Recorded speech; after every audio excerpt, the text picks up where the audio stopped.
How you guys doing? It is the MMA Podcast, the 65th episode. It's October 21st, 2013, and I'm still amped up because we're coming off one of the best UFC cards of all time. UFC 166, top to bottom, very impressive. We had guys popping out of nowhere like Andre Fili and Kyoji Horiguchi. We saw maybe the fight of the year in Diego Sanchez versus Gilbert Melendez. We saw the trilogy with Cain Velasquez and Junior Dos Santos. We saw Daniel Cormier's last fight at heavy. We saw a great fight between Sarah Kaufman and Jessica Ai, and so much more. We also got a fight this Saturday, UFC Fight Night 30 to break down. I'm pumped. We got the whole gang here. Let's do this shit.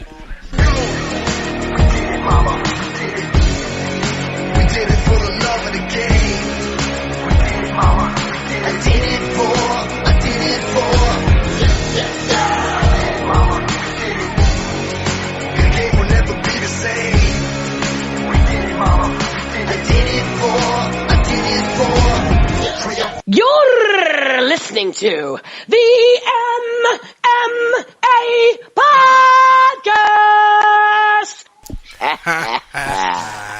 That's right, it is the MMA Podcast. Thanks for tuning in. The gang is all here. We're pumped to bring it to you today.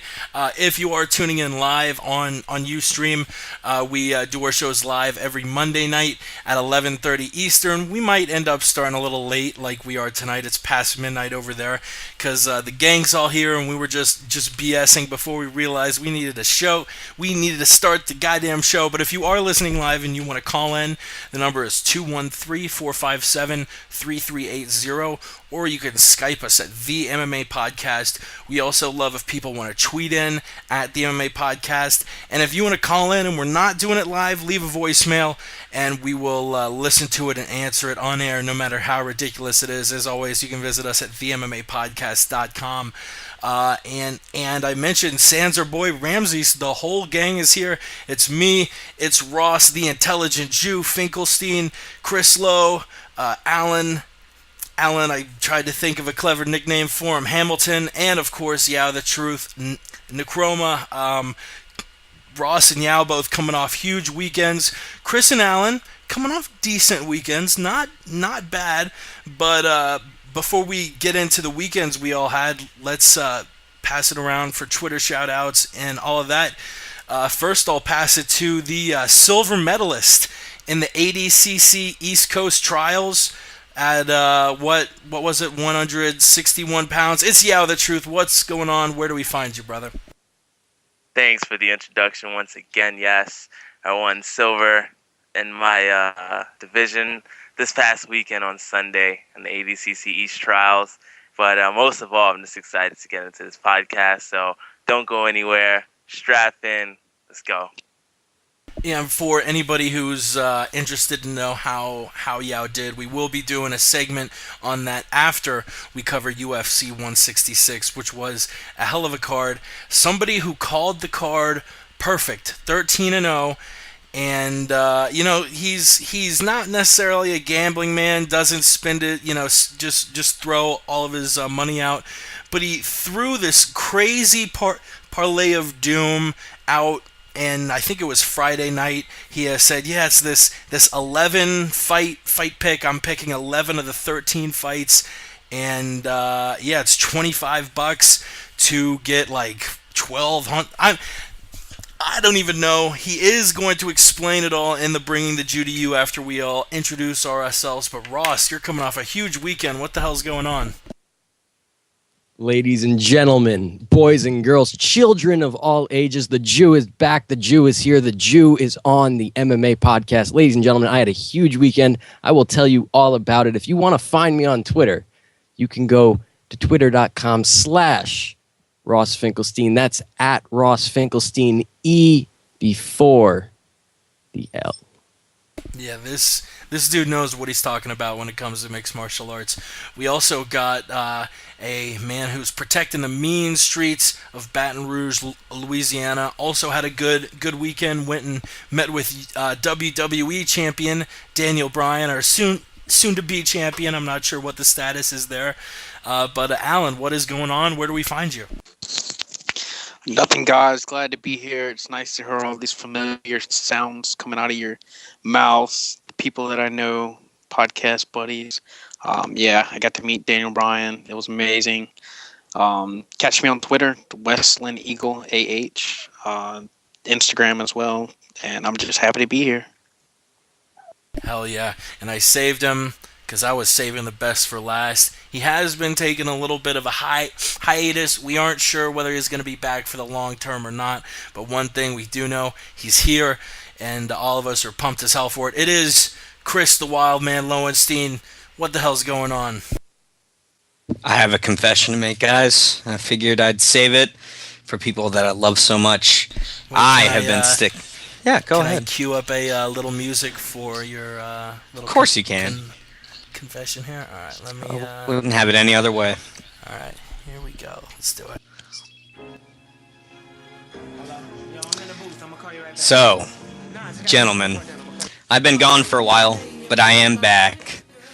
I've been sticking to the shadows, doing lecherous, disgusting things, dark alleys, just dirty stuff, guys. And I'm trying to come back and return to you all and become a better man. So I'm here, at C. Lowenstein on Twitter, if you want to keep up with it. I'm pumped to be here. Thanks for having me. Hell yeah, thank you for coming on. And once again, if you want to join the conversation, the phone number is 213-457-3380. You can Skype us, the MMA Podcast, tweet us, the MMA Podcast. Also, I forget a lot of times, but you got to remember to check out MMAmental.com. Our boy across the pond, Ray, he literally gets 6 or 7 big interviews a week. Definitely check out whether he's talking to Mark Pavlich or Bruce Buffer or John Anik, whoever. It's an awesome show, so check out MMAmental.com. And you can follow him on Twitter at MMAmental, along with word on the street, our boy Ramsey's at the Aunt Jimmy Show. He might actually be listening in. He's tied up at work, but a shout out to Ramsey's and what is easily the funniest, most entertaining MMA podcast, if not just podcast, period. I love being a part of it. And actually tomorrow night he's having Coach Jamie Huey and Mike Pierce on, so that'll definitely be an interesting listen. Mikey Pierce making news recently with the Husamar Palhares cut, as Husamar held on to the sub for too long and ended up getting cut from the UFC, banned from the UFC apparently. Pierce still recovering from a sprained MCL, I believe, but should be back within 5 or 6 months. Let's get straight to it. We had the most, in my opinion, the best UFC card of all time this past Saturday in the Toyota Center in Houston, Texas, UFC 166. We're going to start at the bottom and go up. But first and foremost, we usually do it before a card we're previewing, but because Ross killed this card so hard, we're bringing the Jew to you right now, son. They hit my music and I make that walk. Ladies and gentlemen, the Jew is here. Like I said at the start of the show, I am bringing the Jew to you a little early. I'm not giving you any picks for this weekend because I don't like any of you guys, but I am going to give you my recap of UFC 166. You see, I bet big, I bet hard, I bet lots of money, and I won big, ladies and gentlemen.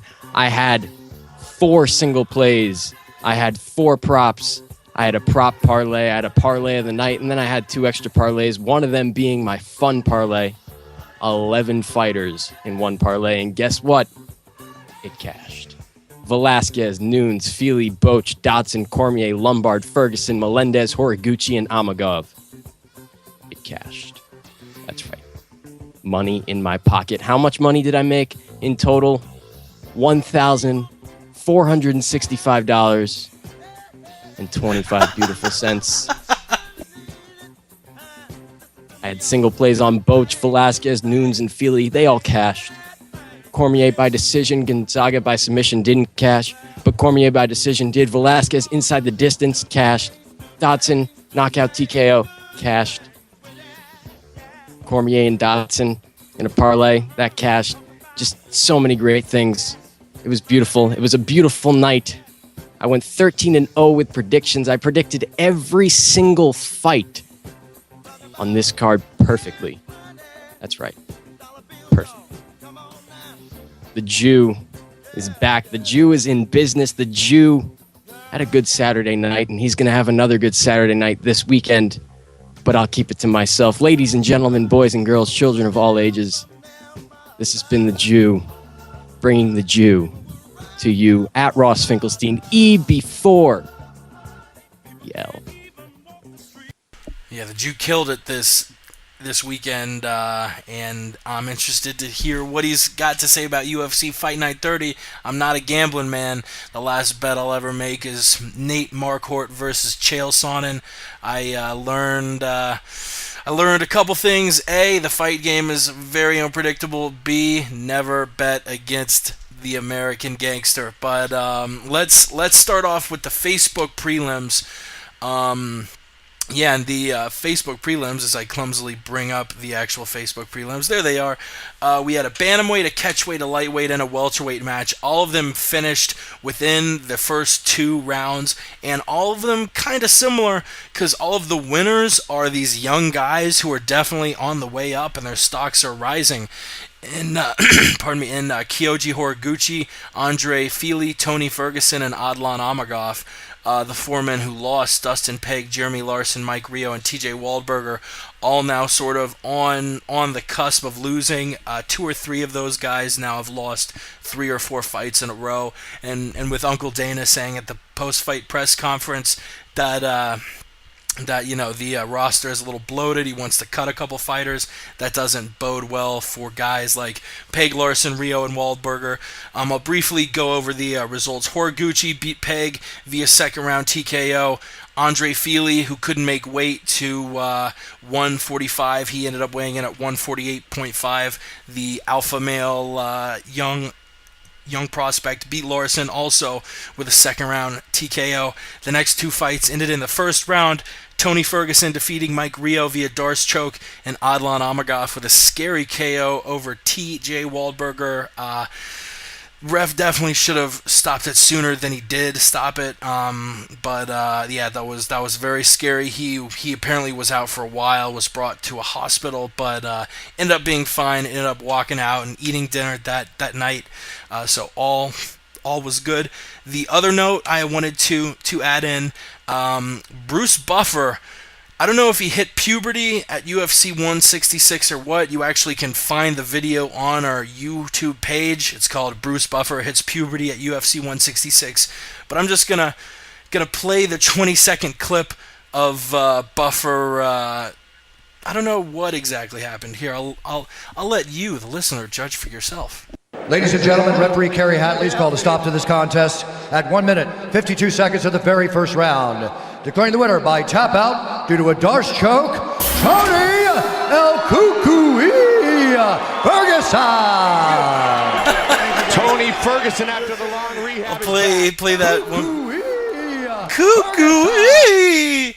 So a couple people actually on the UG were saying that inflection was intended. It sounded like it was a couple octaves above what was intended, but that was a kind of funny moment.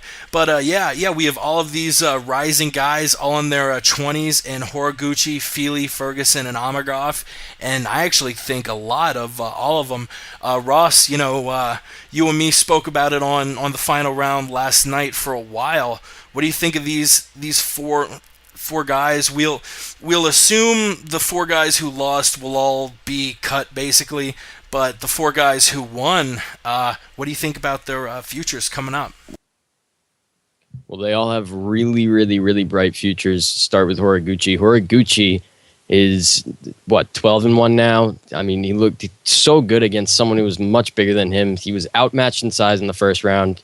He was able to adjust. He landed that beautiful left hook, and he finished the fight. And I think he drops down now to 125, his natural weight class, and I think he becomes a future contender. He has all the skills to be one, so why not? I think he finds the success that Yasuhiro Rushitani was unable to find in the UFC, being the Japanese flyweight, and I think he's able to find that success. As for Tony Ferguson, I mean, man, that dude comes off a huge layoff. He breaks his arm in a fight against Michael Johnson last year, sits out for a year and a half, comes back and shows no sign of ring rust.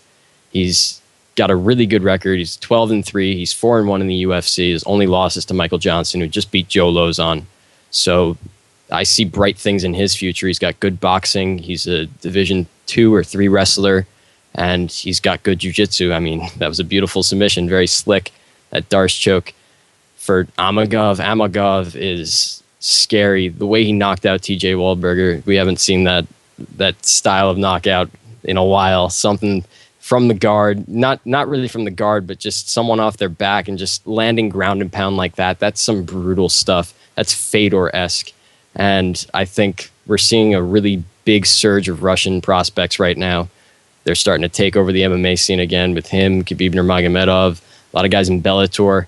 So I see bright things in his future. I think he deserves someone within the top 15 of the welterweight division next, maybe top 10. And for Andre Touchy-Fili, I mean, to cut 30 pounds, the guy was weighing 178. He was preparing for fights on the regional circuit at welterweight, steps in on a week and a half's notice at 145, doesn't make weight, misses weight by a couple pounds. He weighs in at 148, but looked so good. Mauled Jeremy Larson, basically put him out of work. He's got all the skills. He's so young. He's marketable. He's going to be a big star, and he's out of that Team Alpha Male camp, so he's working with Dwayne Ludwig. Bright things in Touchy-Fili's future. So, yeah, these 4 guys on the prelims, they've got bright things coming. For sure. Definitely. We'll I was going to say we'll pass it off to the original co-host, Chris Lowe. Thanks, man. Yeah, you know what? This was a wonderful way to kick off the card, especially on Facebook.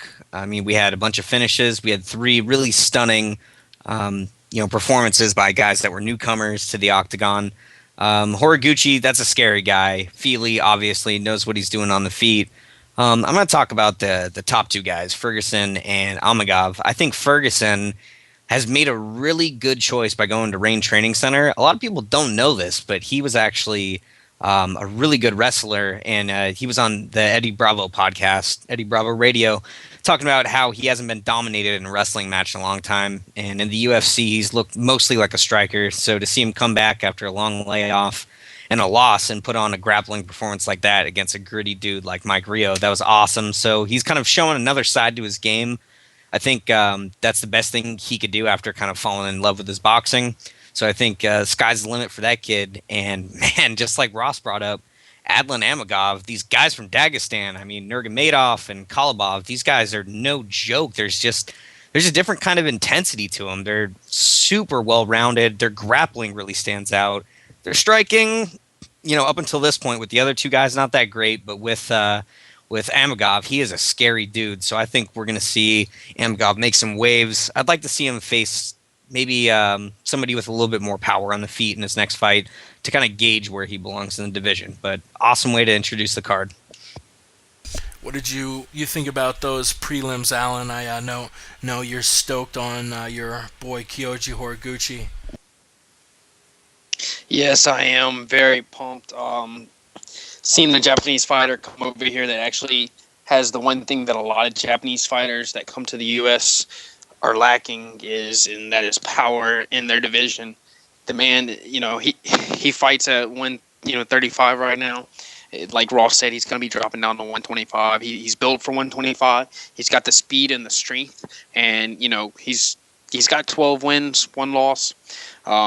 I've watched some of his fights on YouTube. The guy, he puts in the work in the gym. He's not just a guy who goes out there and fights. He puts the time in and trains, and you can tell. He was in deep trouble, came back, and only good things to come. As far as the other fights, Amagov, the guy was using, Wahlberger was trying to take him down, and he was using those little snap hammer fists, from the clinch, and those actually almost put Wahlberger out. I mean, how fucking strong do you have to be to do something like that? That's crazy.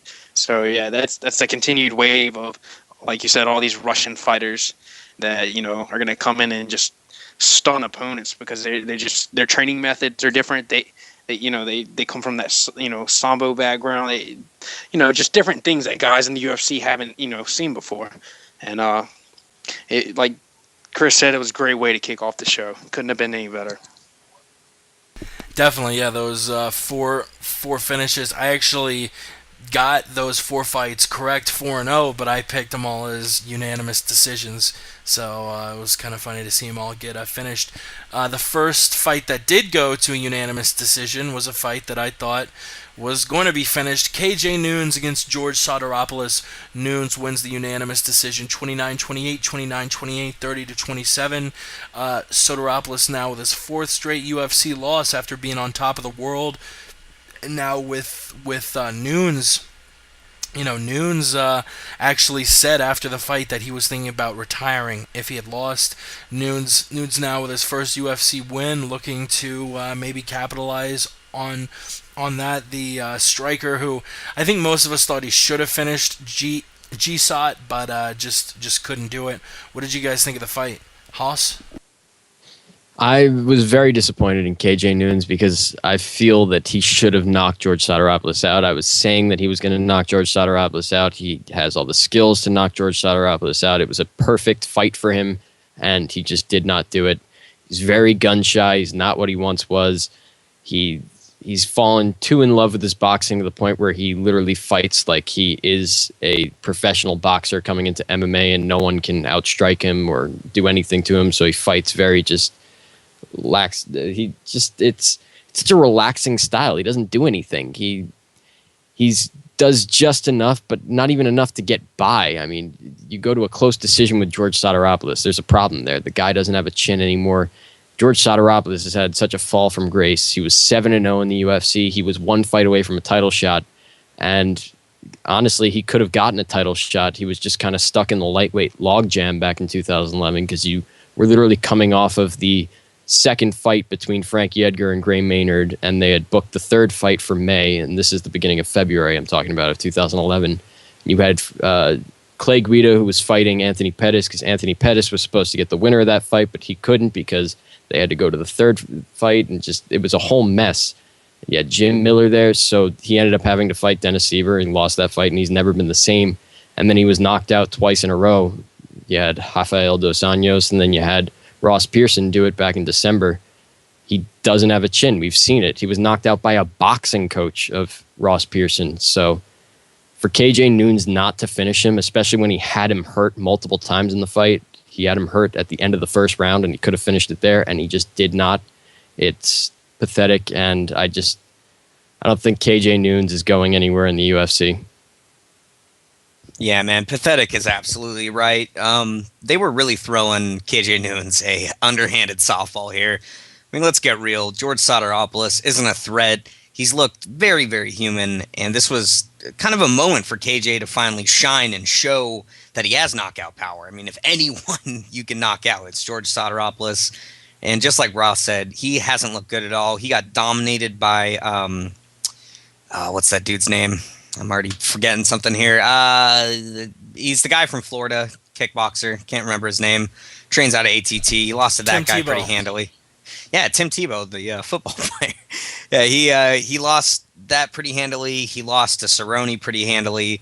And, kind of going on the same sentiment that Ross was on, he is so one-dimensional. I mean, he'll slip and rip, but he'll maybe throw a knee every now and then from the clinch, maybe a leg kick. He's very, very one-dimensional when it comes to his game. He doesn't want anything to do with the ground game. So, he's getting older. He had a kid recently. It seems like his killer instinct has really just kind of gone out the window. So I see him being on the prelims for a long time and possibly getting cut here with one more loss. Did you catch that fight? And if so, what did you think about Noons versus GSOT? Do you think GSOT should be cut?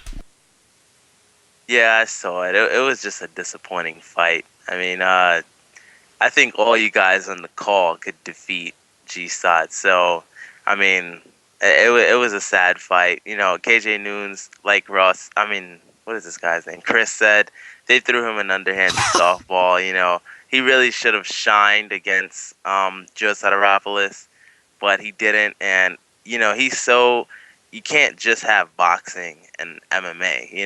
He won't get over that hump if he can't, get some versatility or some new techniques or styles or whatever.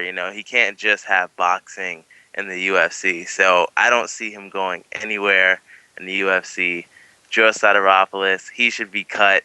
He's not, nobody's tuning in to see him anymore. So he should be cut. And if KJ Noons can't do anything, he should be cut too. Alan, what did you think of that fight?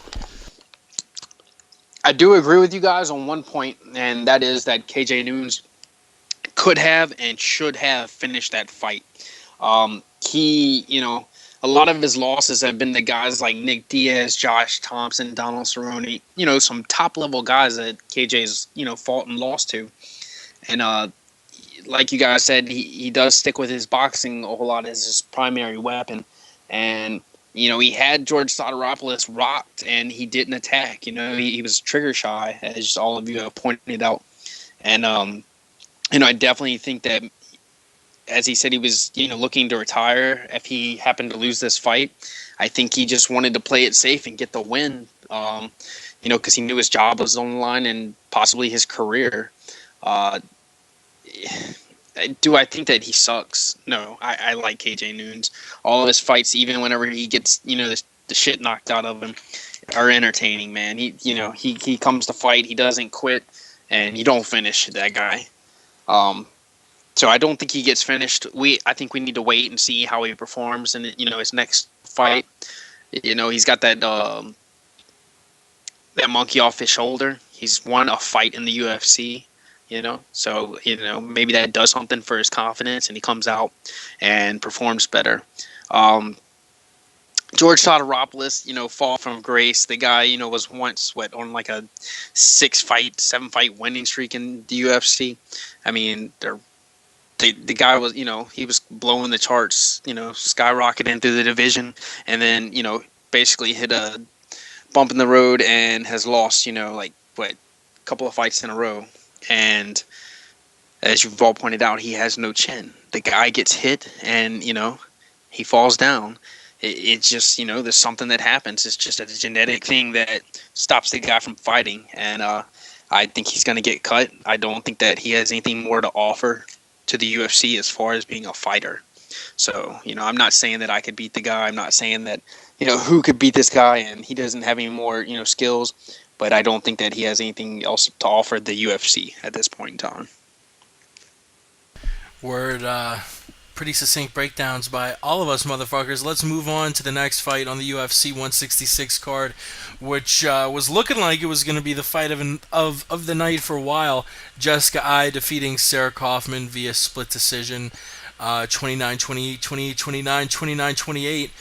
Kaufman definitely had the most decisive round in round 3. Ai winning rounds 1 and 2 in the eyes of a couple of judges. And this is something I mentioned on the final round, that if we didn't have a 10-point must, Kaufman would have won this fight. But we have a 10-point must. Jessica Ai moving up from 125 really establishes herself in the women's bantamweights, and now Ai is up there with Sarah McMahon, Kat Zingano, Alexis Davis as the girls who are gunning for the shot after Tate versus Rousey.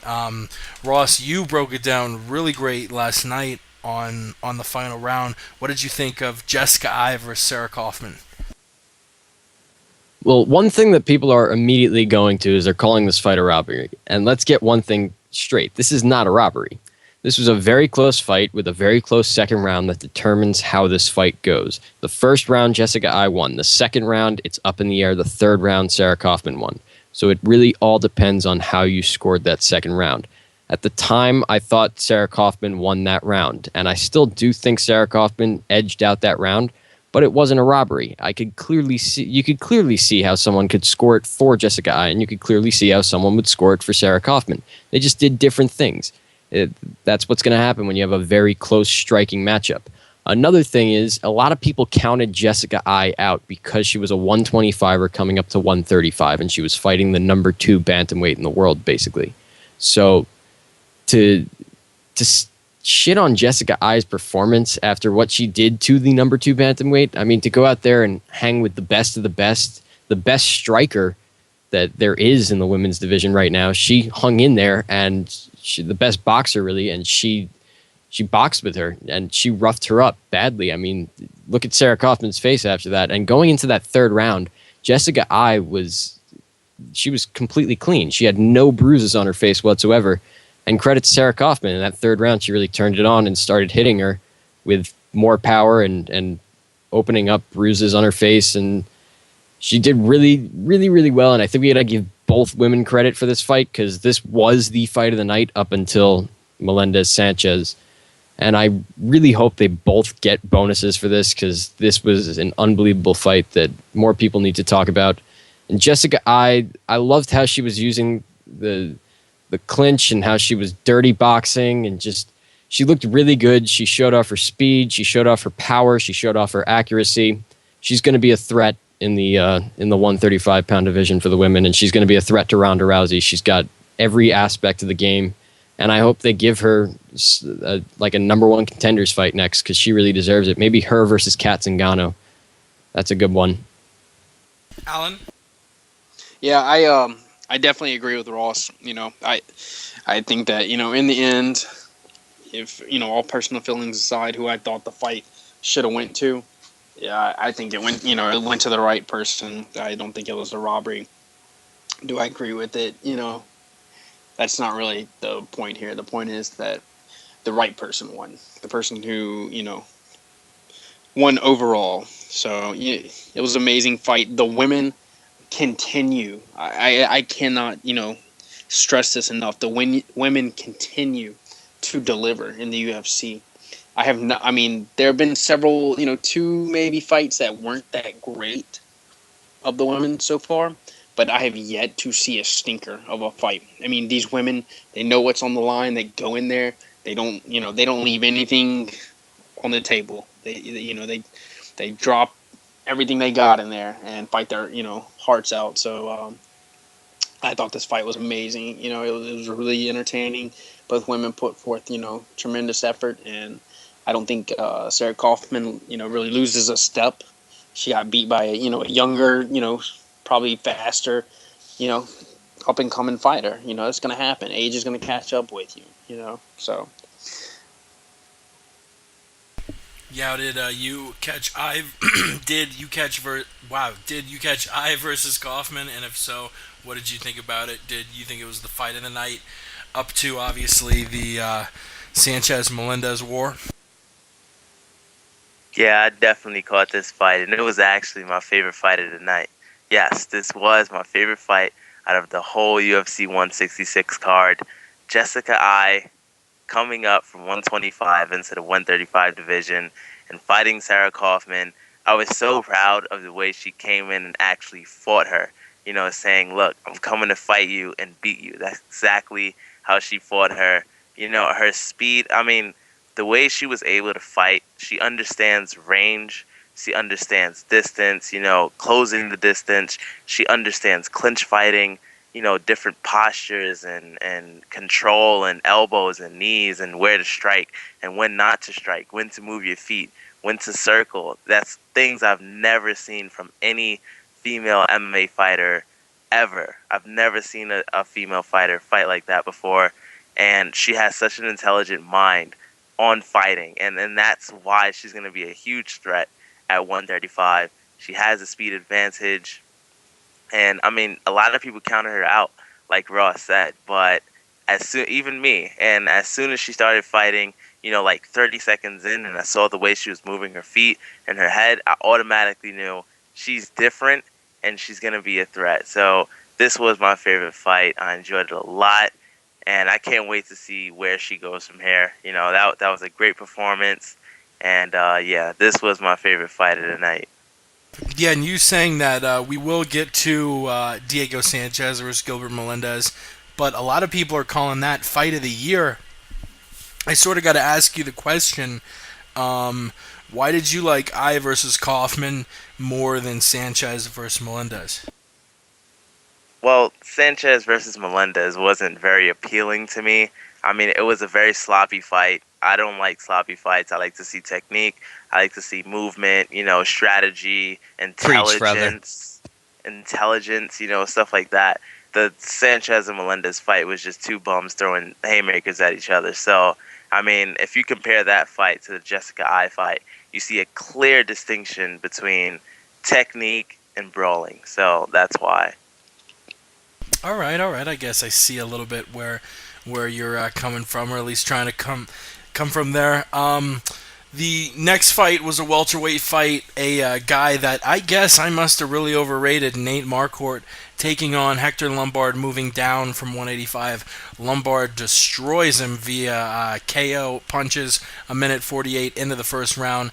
Lombard now, I think, vaults himself into the top 10 of the welterweights, and I'd love to see him take on, I don't know exactly who, but definitely a formidable top 10 opponent, because I would not be shocked if Lombard fights for the welterweight title in 2014 or 2015. He's that good. And moving down to 170, he looks like an absolute monster. Ross, what did you think of this fight and Lombard's prospects looking ahead?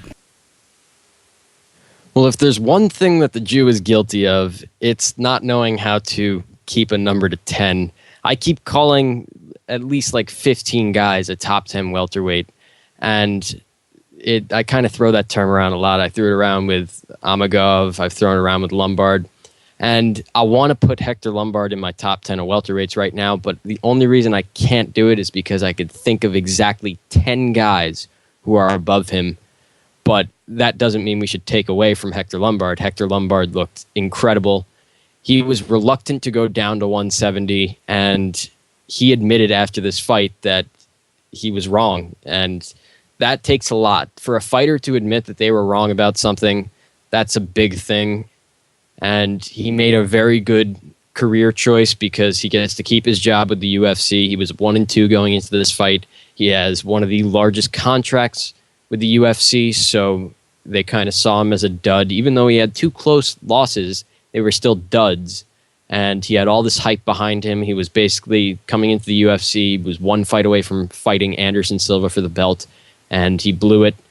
And yet he comes out, drops to 170, says he has a bad weight cut or he had a difficult weight cut, but I mean, he comes in at 169 on the scale, makes 170 with ease, looks really good doing it, goes out there, destroys Nate Marquardt. It was just a beautiful performance by Hector Lombard. And as far as Nate Marquardt goes, that was his 3rd straight loss. And he hasn't looked good at 170. I think the move for him is to go back to 185. I think this has been a failed experiment. And I know he's fought some tough guys, but at the same time, I feel like he was better at 185. Even in the Tyron Woodley fight, he had trouble with Tyron Woodley. So I think 185 is the move for him, but I do think he gets cut. I think going on a 3-fight losing streak, being knocked out twice in a row, his defense really just isn't great anymore. He's getting hit a lot more. He's getting hit with hard shots a lot.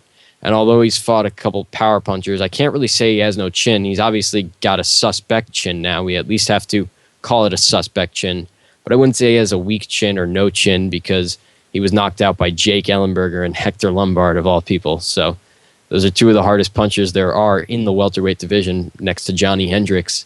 So we got to give him some credit there, but I do think his defense has gone. He's still very skilled, very good fighter. I think the move for him, go back to 185, fight outside of the UFC, maybe sign with World Series of Fighting, and just try and work back up from there. But Hector Lombard, damn, the guy looked really good, and I hope they grant him his wish and he gets to fight in Australia in December. Yeah, man. That would be awesome. Sorry. No, it's all good, dude. Hector Lombard, man, that guy is an anomaly. He's only 5'8". He's built like a brick shit house. And brick he could house. actually, yeah, exactly, man. Just just a real stocky guy. What's crazy about him is that he could actually handle himself against guys like Okami and Boach. That's crazy considering his size. Being that stocky, I think that really plays into his cards. But what's really scary about him at 170 is at range, you guys are ranged up and striking. He can still cover distance. If you clinch up with him, he's got a judo black belt. He can throw those short, tight haymakers and hooks that he can throw. If you get him on the ground, he's popping back up. So it's really scary to fight a guy like that. You have to either be a superb striker or a like Damian Maya kind of guy on the ground. I think if you're neither of those things, or a GSP, obviously, if you're none of those, you're not really going to be able to deal with him all that well. He can take a punch, he can throw you on your ass, he can knock you out. He's a very scary dude. And Jake was talking about being wrong about Marquardt. I don't think you're right about that. I think he is insanely skilled. At 185, he was very explosive, very quick, and he seemed to have lost a step, like Ross was talking about at 170. I think at 170, it's just too much on his body. At 185, he was really good. He lost kind of some close fights, like against Okami. Obviously, Anderson manhandled him, but that's Anderson. I think he should go back up as well. So I think Marquardt definitely gets cut. He was kind of a problem child for the UFC with that TRT fiasco at one of those fight nights, and I think Lombard should get a really top tier opponent next. That man actually scares me. Alan, Yao, were you able to catch this fight? Yeah, I caught this fight. It was very exciting for me. I'm actually very happy for Hector Lombard. You know, that was an amazing knockout that he was able to get. He looked good at 170, you know. I still think he's like, you know, without his muscle, probably like a 155er. But yeah, that was an amazing performance. What is this guy's name? Who did he fight? Nate Marquardt? Oh I don't know. Goodness. Yeah, Nate Marquardt. He I don't know. I don't know what to say about him. I'm not even going to talk about him. But yeah, Hector Lombard, very happy for him. And, you know, he deserves, you know, because, I mean, defeating Nate Marquardt is not easy to do. I mean, he may have diminished, but that's a tough opponent. So to take out a guy like Nate Marquardt is huge. So I believe that Hector Lombard deserves a top opponent at this point. That's right. What did you think, Alan? I was impressed with Hector Lombard. I was happy to see him drop the weight class because, you know, let's be honest, look at him. He's not built for 185. I'm sorry. You want to be a fighter, do the things that you need to do to fight within, you know, your means. You know, if you're built like a bodybuilder because of how much you work out, then you probably need to stop working out, you know, with weights, you know, and, you know, traditional weights, and start, you know, doing some, you know, stuff specifically geared toward what you do as a, you know, profession, you know. So he did the right thing. He manned up. He, you know, on national TV, on pay-per-view, or on the prelims, he, you know, confessed that, you know, he didn't want to do it, but he, you know, reluctantly listened to the UFC, and it was the right move. Do I think Nate Marquardt's washed up? No. I just think that, you know, he's fought two guys that have knockout power, and he got knocked out. Do I think Nate Marquardt can still beat top 15, you know, guys in the UFC? Yeah. Do I think he can go to other divisions and beat guys? Hell yeah. You know, guy's still a good fighter, you know. The only thing I still want to see before they, you know, they throw Hector Lombard in there with, you know, somebody who, you know, like a Carlos Condit or something like that. I want to see him fight somebody at 170 who can wrestle him and who also has the same type of strength. You know, I mean, there's not many guys, but there are a few.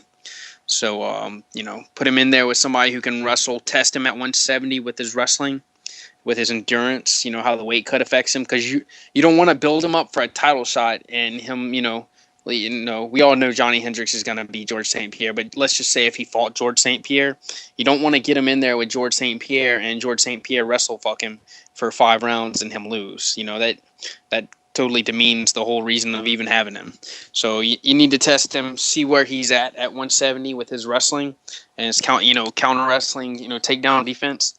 And if he does well, shit, I say give him 2 fights and put him in there for a title shot at 170, you know. Yeah, we'll definitely see. Let's move on to the next fight, which is Tim Boetsch, who took on CB Dollaway. This was kind of a weird fight. Dollaway was deducted a point for poking Boetsch in the eye twice. But in most people's eyes, he pretty clearly won round 1 and 2. Boetsch probably won round 3. Even then a lot of people gave Dalloway round 3, so all I was seeing was 28-28 tie and 27-29 Dalloway. I didn't see anybody who scored it for Boach, and we get 2 decisions that are 30-26 Boach from 2 different judges. I was sort of talking about it on the final round. I don't like to call works. I don't think fighters take dives in the UFC. But when 2 judges score a fight that crazily, it definitely makes you wonder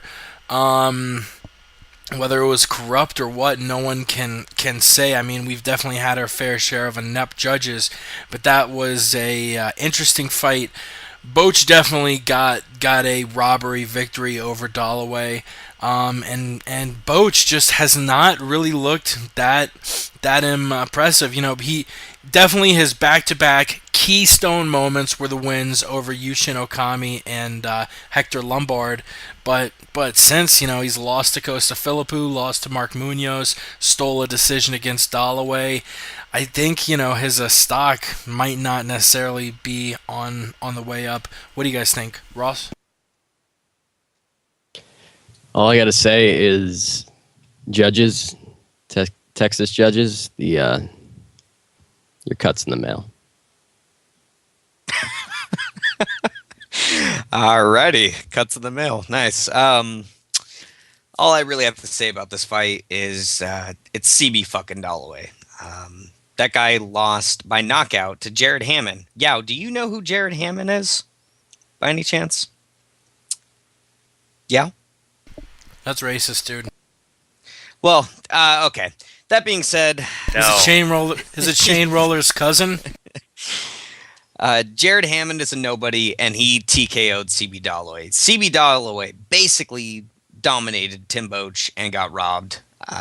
Tim Boach doesn't matter. CB Dalloway doesn't matter. This fight doesn't matter, and I don't really care. Damn, Yao. Yeah, this fight between CB Dalloway and Hector Lombard. I mean, whoa. This fight between who fought? You're so Boach racist, Boach and Dalloway, you damn racist. Boach and CB Dalloway.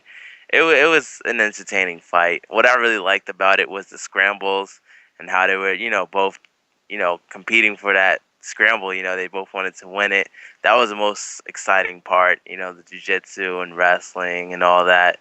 Other than that, this was just a bum fight to me. I don't even remember who won. Whoever won it, they're not going to win the middleweight title. So, Alan? All right, ladies and gentlemen, you knew I had to do it. Everybody else is talking about how they don't care about this fight. I cared about this fight. I don't care who CB Dalloway has lost to. His last 2 fights have been entertaining. He won Fight of the Night when he defeated Daniel Serafian at TUF. At a Brazil card. The guys, worked a whole lot on his striking, developing. It's awesome, man. He's improving. Let's give him credit. He won this fight. It was a complete highway robbery. Like some criminals came in and fucking just blindsided him, took his wallet, hit him in the back of the head with a gun and rolled the fuck out of there with his decision win that he earned. CB Dalloway scored 57 to Boach's 41 significant strikes. CB Dalloway had 84 to Boach's 65 strikes. CB Dalloway had 3 takedowns and also passed Boach's guard 4 times. Okay, ladies and gentlemen, there's no way on earth that even with the eye pokes and losing a point in the 3rd round, that CB Dalloway should have lost this fight. CB Dalloway needs to, challenge this decision with the commission, but it's Texas, and we know how corrupt shit is in Texas.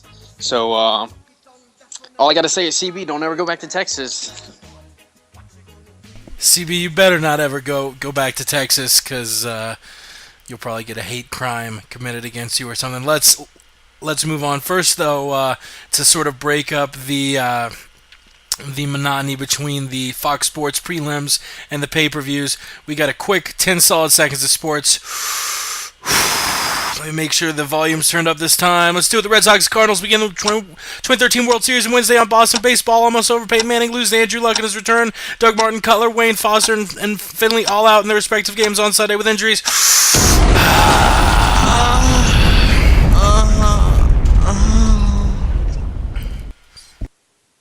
I like that, Chris. I like that a lot. Let's move on to the main card. John Dodson defeating Darrell, I think it's Darrell Montague in the first round of their fight via TKO. Dodson is one of the best athletes in the UFC, one of the best pound-for-pound punchers in the UFC. The dude's on his way back to a title shot, and he welcomed Darrell Montague to the UFC with a first-round finish. Ross, I know you're huge on Dodson. What did you think of that fight, and how close is he to said title shot? John Dodson is the man. John Dodson made me a lot of money. You see, John Dodson was in my parlay. He was in actually 3 of my 4 parlays. He was in a parlay with Cormier by decision. It was Cormier by decision and Dodson by knockout. I had Dodson just straight up by knockout.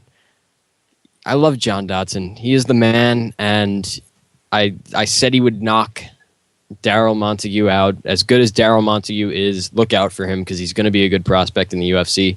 He just ran into an absolute freight train known as John Dodson in his first fight.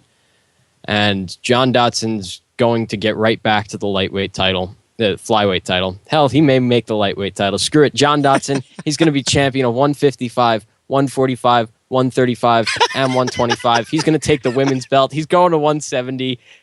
Cain Velasquez, look out. John Dodson's coming for you. Wow, how do I follow up after that, man? Shit. He will be the linear champ, the undisputed Ram Chamcat. John Dodson is an animal. How can you hate John Dodson? He knocks people out. He laughs like a gremlin. He jumps off the cage and does matrix moves. There's nothing to hate. It's a solid win for him. I think he needs 2 more before he gets back to that belt because Daryl, Hannah, or whoever the fuck he fought just wasn't up to par. So, yeah, John Dodson, way to go. Yeah, the truth. What's up? You know, as much as John Dodson, you know, put on a great performance and everything, you gotta look at Darrell Montague and the mistakes he made in the fight. You know, he fought with his chin straight up, you know, hands very low, wasn't moving his head, wasn't moving his feet. He was very still, you know, he wasn't too active, and that just created a perfect target for one of the best athletes in the UFC and MMA to throw, you know, his haymaker left hand at him. So, you know, John Dodson did everything right. You know, he threw his left hand. He threw it a couple times. He was even throwing the right hand. But you got to look at Darrell Montague. And, you know, he just put himself in a position to lose. And that's terrible. But, you know, he's not going anywhere. He'll be back. He'll be, you know, he's one of the biggest 125ers I've ever seen. So he'll be back. And I think he'll come back and do very well. Alan? Yeah, John Dodson. He knocked somebody else out. Next, and the next fight was another first round KO. Gabriel Gonzaga defeating Sean Jordan. This for me was one of the weirdest fights ever as far as how I experienced it. I was watching a totally legal, paid-for UFC stream on my laptop, and as my laptop likes to do at times, it overheated. So I missed the fight because it only lasted a minute 33. I don't know if I misread a tweet, if somebody tweeted the wrong thing, but I was under the impression Sean Jordan defeated Gabe Gonzaga via first-round KO up until the press conference when I saw Gabriel start talking about his win. I was like, wait, he won? So that was weird as far as the entire card. I thought Jordan won, and then I ended up going back and watching it. Gabe definitely, he is the definition of a gatekeeper now as far as the heavyweight elite goes, and it looks like he's on his last run toward a title. He's won his last few fights. His last loss was to Travis Brown back earlier this year, and now he's defeated Dave Herman, Sean Jordan, and this is his fourth fight of 2013. You love guys who stay active, and I think with another win, definitely vaults him into the top 10 of the heavyweights. Ross, what'd you think of the fight?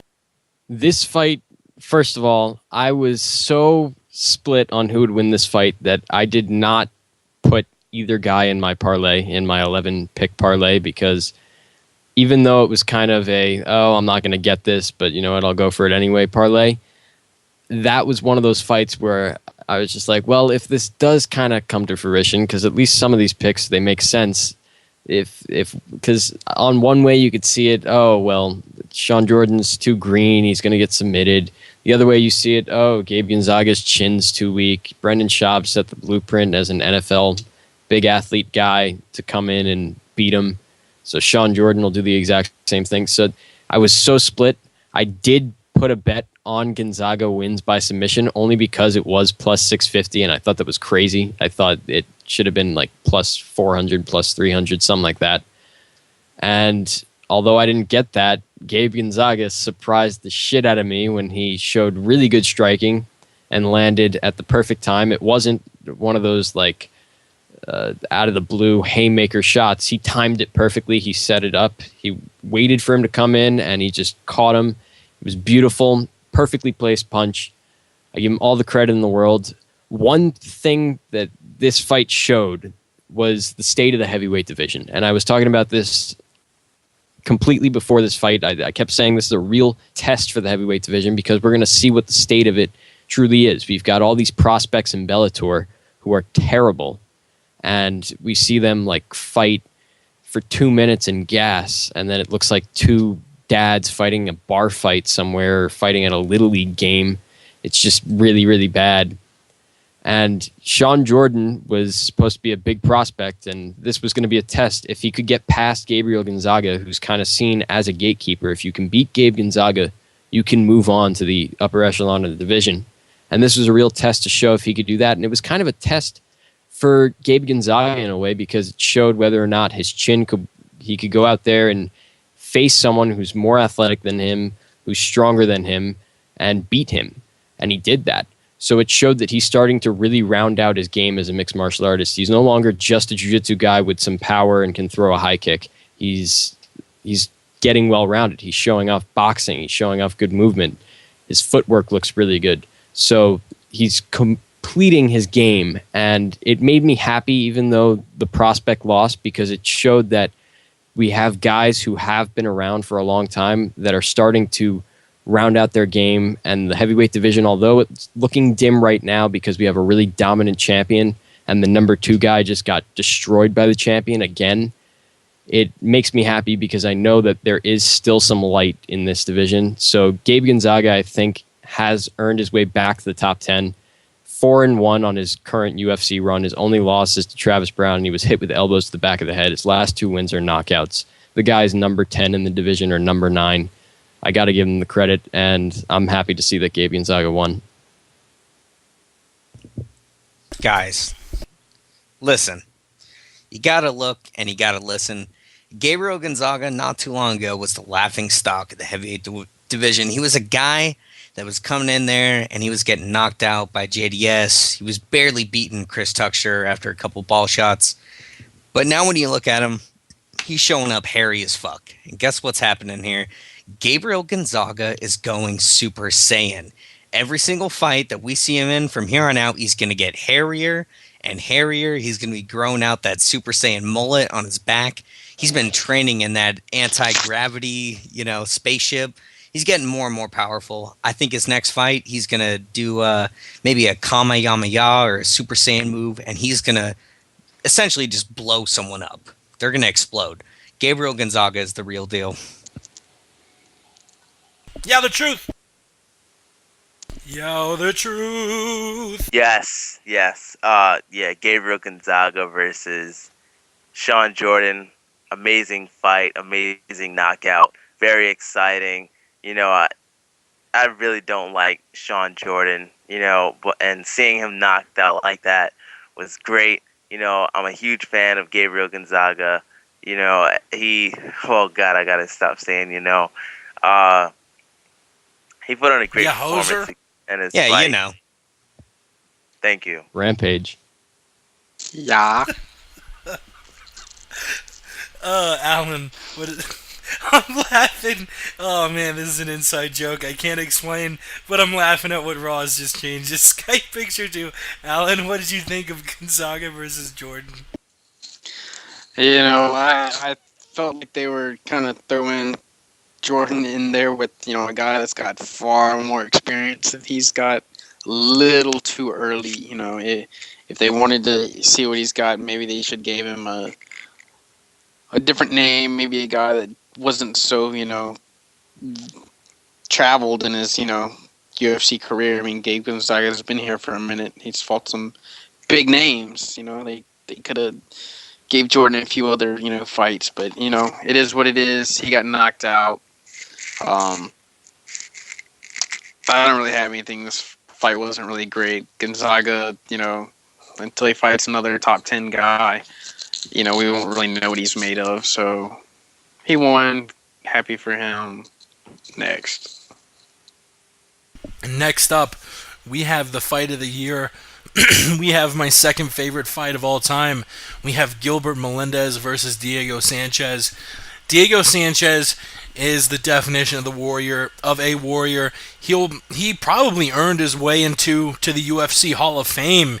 If they're letting guys like Bonner in.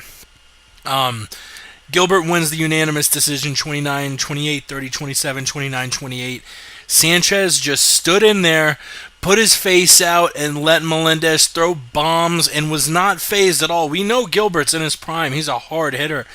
And, God, this was such an amazing fight. Both dudes just loved trading. Both of them were busted up. I wish we would have gotten 5 rounds of this. This is the greatest fight the UFC's ever put on. It was absolutely amazing. What do you guys think? Well, one thing that Yao brought up before is he said he did not like this fight. It wasn't his favorite fight of the night. But one thing we have to realize here, the Jessica Sarah Kaufman fight, it was a good match. It was a kickboxing match, though. It was not a fight. It was a technical kickboxing match, a really good one at that. Gilbert Melendez versus Diego Sanchez was a fight. These two got into a fight. Gilbert Melendez was beating him up, busting him up, cut him open, had him hurt. He rocked him multiple times. And Diego Sanchez comes out in that third round and just gives it all he has. He starts egging him on, telling him to punch him over and over and over and over and over again. And then finally lands that uppercut, and everyone stands up and cheers, and oh, holy shit, he may actually win this. He goes for the choke. He doesn't get it. Gil gets out of it. He turns over. It's just, the sequence is amazing, and they go and they stand and they bang for the rest of the round, and you have the final 10 seconds, and they're just throwing everything they have at each other, and the bell sounds, and that's it, and the crowd's on their feet. Everyone's on their feet. People on Twitter are ranting and raving. That is what you call a legendary fight, and that was a legendary fight. That was one of the greatest fights in mixed martial arts history. People are saying, well, Gil dominated. Yes, Gil dominated for the first 2 minutes, but Diego's heart came out in that fight and delivered, because of the circumstances, delivered one of the greatest fights we have ever seen. It was amazing. Gilbert Melendez deserves a number one contenders fight after that. He put on an amazing performance against a very tough guy who's very tough to finish, and he beat him up big time. Put on a war. It was beautiful. One of my favorite fights of all time. Definitely deserves the praise it gets. Definitely deserved the fight of the night. And I love Diego Sanchez, but I think it's time for him to retire. He was slurring like he was drunk after the fight. He's been talking weird just for months now. He's not the same guy. He's been with the UFC for nearly 10 years. This was his 9th year in the UFC. He said, Joe Rogan's it's just not so good. He needs to retire because I worry about him. Brain damage. He doesn't want to end up with severe brain damage. I mean, he's already got signs of brain damage, and I don't want him to end up like Muhammad Ali and just really deteriorate. So Diego Sanchez, please retire. Gilbert Melendez, please fight for the belt. Wow. I'm definitely with Yao on this one. It definitely was a visceral experience. It was a crazy fight. I mean, these guys basically locked up like a couple of rams. They charged at each other, threw punches, but if I'm being real here, this fight was not high level. I wouldn't call them bums like Yao said, but these guys were kind of just throwing bombs and bleeding all over each other. I mean, that's cool. That's a good fight. That's very exciting. Fight of the night for sure. But to call it the fight of the year or the best fight ever, I have to disagree. I like fights like Bendo Cerrone 1, Pettis Cerrone 1, Miller versus Healy, Miller versus Lozon. I like fights that have submission attempts and escapes and cage work and strikes, and both guys get rocked. This fight was basically Diego Sanchez getting lit up and coming back. I don't think it was the greatest ever. It definitely wasn't the best of the year. Best of the night, hands down, for sure. But I would not rank it above most lightweight fights that I've seen. Just because it's crazy, bloody, and a brutal war doesn't make it one of the best fights ever. There was a lot of technique that was lacking. Yeah, you touched on it a little bit earlier. Gilbert Melendez, your thoughts? Melendez Sanchez, I mean. Yeah, this fight, okay, for the average fan, it was exciting and everything. I mean, these guys just went out there, started hitting each other, chin straight up, throwing haymakers at each other, taking all this damage and everything. Yeah, that's fine. I mean, look at Ross, what he just said. Diego Sanchez is slurring. You can already see signs of brain damage. That's not very good. On the outside, as a fan, as a guy that doesn't have to go in there, go in there. Throw haymakers at each other. But you have to understand, that guy, he has to deal with that stuff for the rest of his life.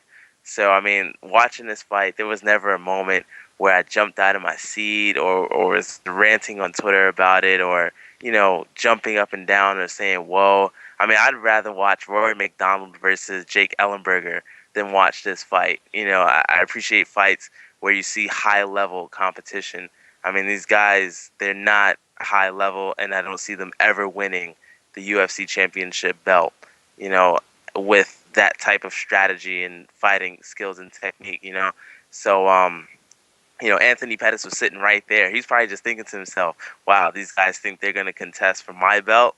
No way. They could never hang with Anthony Pettis. So, with that type of fighting. So, I mean, this fight, it was okay, but it wasn't a fight that I really appreciated. Mr. Hamilton, Officer Allen. It was definitely an exciting fight. I will give it that. It had its moments. It gripped me. I couldn't look away the third round. It was breathtaking, but was it the greatest fight of all time? Ladies and gentlemen, let's be honest. It was not. There have been many other fights that had both technical prowess and, stand and bang, moments in the fights, and they're much better fights. This was a war. Let's put it like that. This was a great war, and maybe one of the best wars that the UFC's ever seen. But as far as fights go, fights aren't just, two guys standing up and, swinging wildly. That's called a slobber knocker, ladies and gentlemen. This was no technical fight. This was a war. This was a slobber knocker, and it was a great one. And I'll leave it at that. The next thing before we get to Cormier versus Roy Nelson, very simply, who should Gilbert Melendez fight next? It's a difficult question because we've got TJ Grant still in the mix there, but he's probably going to have to fight one more time.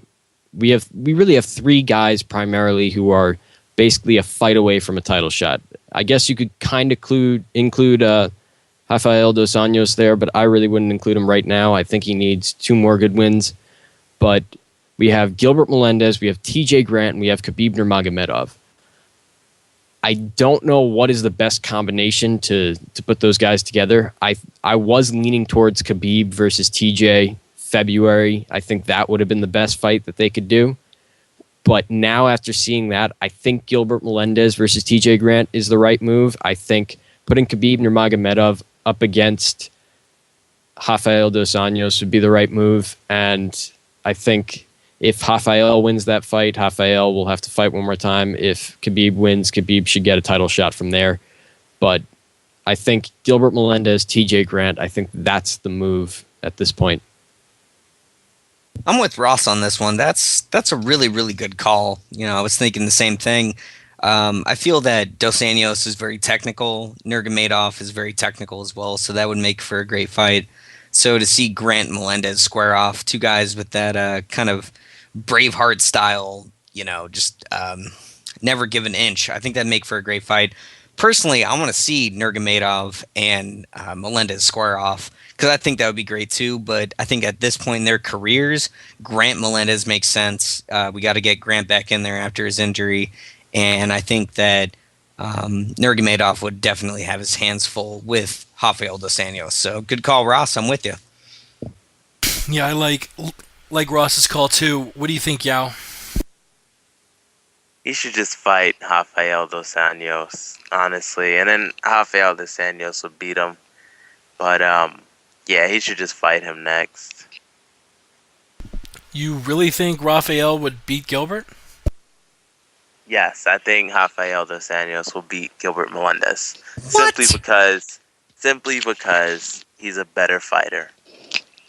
Chris, did you want to rebut that? Well, I mean, I definitely think RDA is looking good and everything, but let's not forget there was a time where that guy got smashed by Gleison Tibau. Where's Gleison Tibau right now? He's nowhere near the top 10.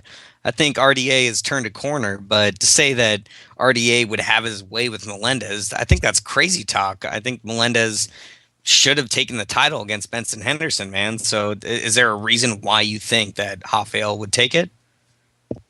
Well, having your way with someone and beating someone is two different things. Having your way with someone is dominating them. I don't think he'll necessarily dominate Gilbert Melendez, but I think he can beat Gilbert Melendez. Word. We will move on. Alan, who next for Gil Melendez? I don't know, man. I don't think beating Diego Sanchez means squat shit, because Diego Sanchez didn't beat Takanori Gomi. I knew you were going to bring that up. We all know that Takanori Gomi is not anywhere near the top 10, so beating a guy that's in like the top 15 doesn't really put you back, one fight away from a title fight. But you got to give Diego credit for. I give him credit, but let's be honest, he didn't beat Gomi, and beating him doesn't really do anything for you. It's a filler fight because they're both Mexican, they're both entertaining, and they both fought in Houston where there's lots of Mexicans. That's why the fight happened. Kaboom. Hashtag racist. Kaboom. The next fight we're going to talk about, the co-main event, Daniel Cormier and Roy Nelson.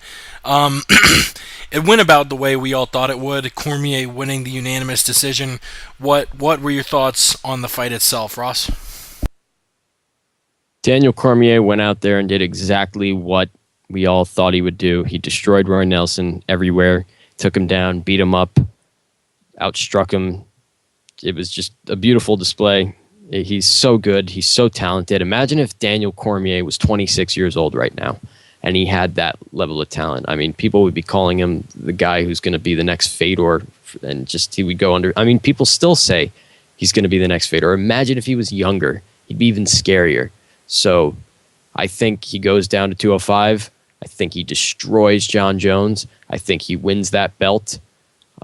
And Daniel Cormier is going to be right up there as like the number 2 pound-for-pound guy behind Kane. Yeah, man. Yet again, we saw Roy Nelson falter against a truly talented fighter. A lot of people that love Roy Nelson, oh, well, he knocks people out, and oh, he's got a mean knockout punch. For sure he does, but he doesn't use his supposed black belt in jiu-jitsu. He is a one-trick pony, throws a big right hand, sometimes a left hook, doesn't use kicks or knees whatsoever. I think he's probably one of my least favorite big-profile fighters because he's so predictable, man. And yeah, a lot of guys have been knocked out by the weapons that he has, but those guys weren't Fabricio Verdum or Junior Dos Santos or Daniel Cormier or Stipe Miocic. He's kind of a one-trick pony. And as far as DC goes, if he can make that 205 limit, I honestly see that guy ripping the title from whoever's holding it, whether it's Gustafsson, Teixeira, Jones. I think he's going to make a really big splash in the division. He's just so quick and so talented and so good with everything. In the clinch, on the ground, his wrestling is striking. He's only getting better. I think he's, 31, 32 years old. I think he's got another probably 4 or 5 years left in him. He hasn't really taken too much damage in any fight except for his fight against Josh Barnett. So I think he has a lot of mileage left. And I can't wait to see him fight for that light heavyweight title. Yeah. Do I gotta introduce you every time, motherfucker? No, and I apologize. Yeah, the thing about Daniel Cormier is, he's quick, he's fast, he's good, he's talented, he can wrestle, but he's really an intelligent fighter. He's top 5, one of the most intelligent fighters in the UFC. And, that you can see it in his fight against Roy Nelson. He knew exactly what to do and when to do it, when to come in, when not to come in, when to take him down, when to press him against the cage. That's intelligence right there, and that's why he's separated from the pack. He's a really, really good fighter, and it starts with his intelligence. And, he's a fighter that a lot of young fighters could look up to and learn from, So I really appreciated this fight, and Daniel Cormier is one of my favorite heavyweights, and I can't wait to see him win the world championship. Officer Allen, same for you, you motherfucker. I just like hearing you call my name, sucker. Yeah, let's be honest. Roy Nelson's a nice guy. I like Roy. He's really nice in person. Treats the fans really nice. He can be entertaining, but Roy Nelson has trouble standing up whenever he's on his back. How can you be a professional fighter and, have the lack of capability of, standing back up or getting back up from your back, with such ease? I mean, the dude's fat. He's losing weight. He's looking good. The dude, it's time for the fucking, the circus show to be over with. And Roy needs to get serious if he ever wants to, he's already a gatekeeper. He's not going anywhere. But if he ever wants to be taken seriously, he's going to have to lose weight, drop down to 205, and, look the part, just like every other guy in the UFC does. He can't be the circus freak anymore because it's not going to get him what he wants. What he wants is a title shot, and he's not going to get that as long as, he underperforms against top 5 guys and he looks like a circus freak. And, that's just, the bottom line, because Officer Hamilton said so. We won't talk about what's next for Roy Nelson, but for Daniel Cormier, he is moving down to 205. They were hinting at Gustafsson versus Cormier in Sweden, but last night on the final round, Ross brought up a pretty valid point, and both of these guys should get title shots. They shouldn't make them fight one another. I really like the matchup of Cormier versus Davis next. I think that's what you got to on the final round. What do you like about pardon me, Jesus Christ, Cormier versus Davis, Ross? I don't think this fight happens. I thought about it today, and then Daniel Cormier and Phil Davis are really good friends. They don't want to fight each other. It still could happen, but I don't think it ends up happening. Especially because those are 2 guys that you kind of don't want to write off in the division. You got really 3 other guys after Glover, and it's Gustafsson, Davis, and Cormier. So they don't want to write him off right away. So I don't know who he fights. I mean, you got someone like Yair Musasi, but he's going down to 185. He's already said it. So if he's going down to 185, who does he fight? Well, there is Vitor Belfort fighting Dan Henderson in just a few weeks now. Vitor, if he wins, may very well stay at 205. That's a fight they could do. Vitor Belfort versus Daniel Cormier. If Dan Henderson beats Vitor Belfort, there's another one. Dan Henderson versus Daniel Cormier. That would be a huge one. So I think that's the best matchup right now. I think they do. Dan Henderson, Vitor Belfort winner against Cormier. Well, Phil Davis didn't beat Machida, in my humble opinion. So that, coupled with the fact that I woke him and his wife up a couple times, I kind of feel bad about it, and I wouldn't I wouldn't want to wish a fight on Phil Davis like Daniel Cormier. I think Cormier is way too much for Davis. Davis is subpar. Everything Davis is good at, Cormier is better. So hell no. The one fight that makes sense to me, and I know this is going to sound kind of rehashed to you guys, but Alexander Gustafsson versus Daniel Cormier makes the most sense to me because we got Teixeira versus Jones. Obviously, Gustafsson has to rack up another win, so I think Gus versus Cormier makes the most sense, and that's a fight that I want to see because finally we're going to see Cormier paired up against a really, really experienced and seasoned striker who has some really good range. So I like that fight.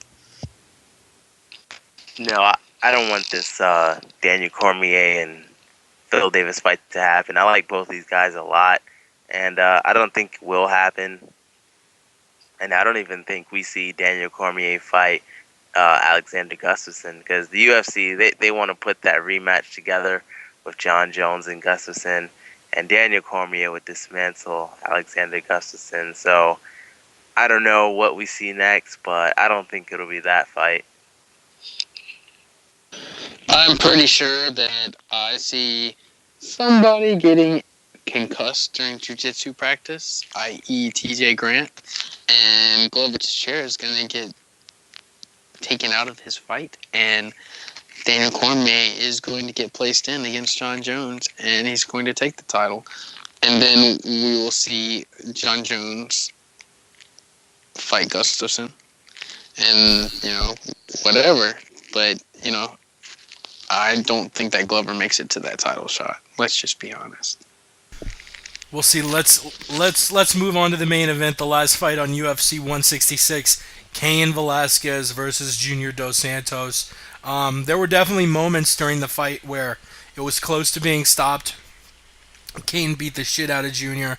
Actually kind of scary. Junior said he doesn't remember anything after the second round. Cain Velasquez wins via 5th round TKO. Before we get to the futures of each guy, what did you think about the fight? This fight was incredible, but it was brutal. This fight should have been stopped in the 3rd round.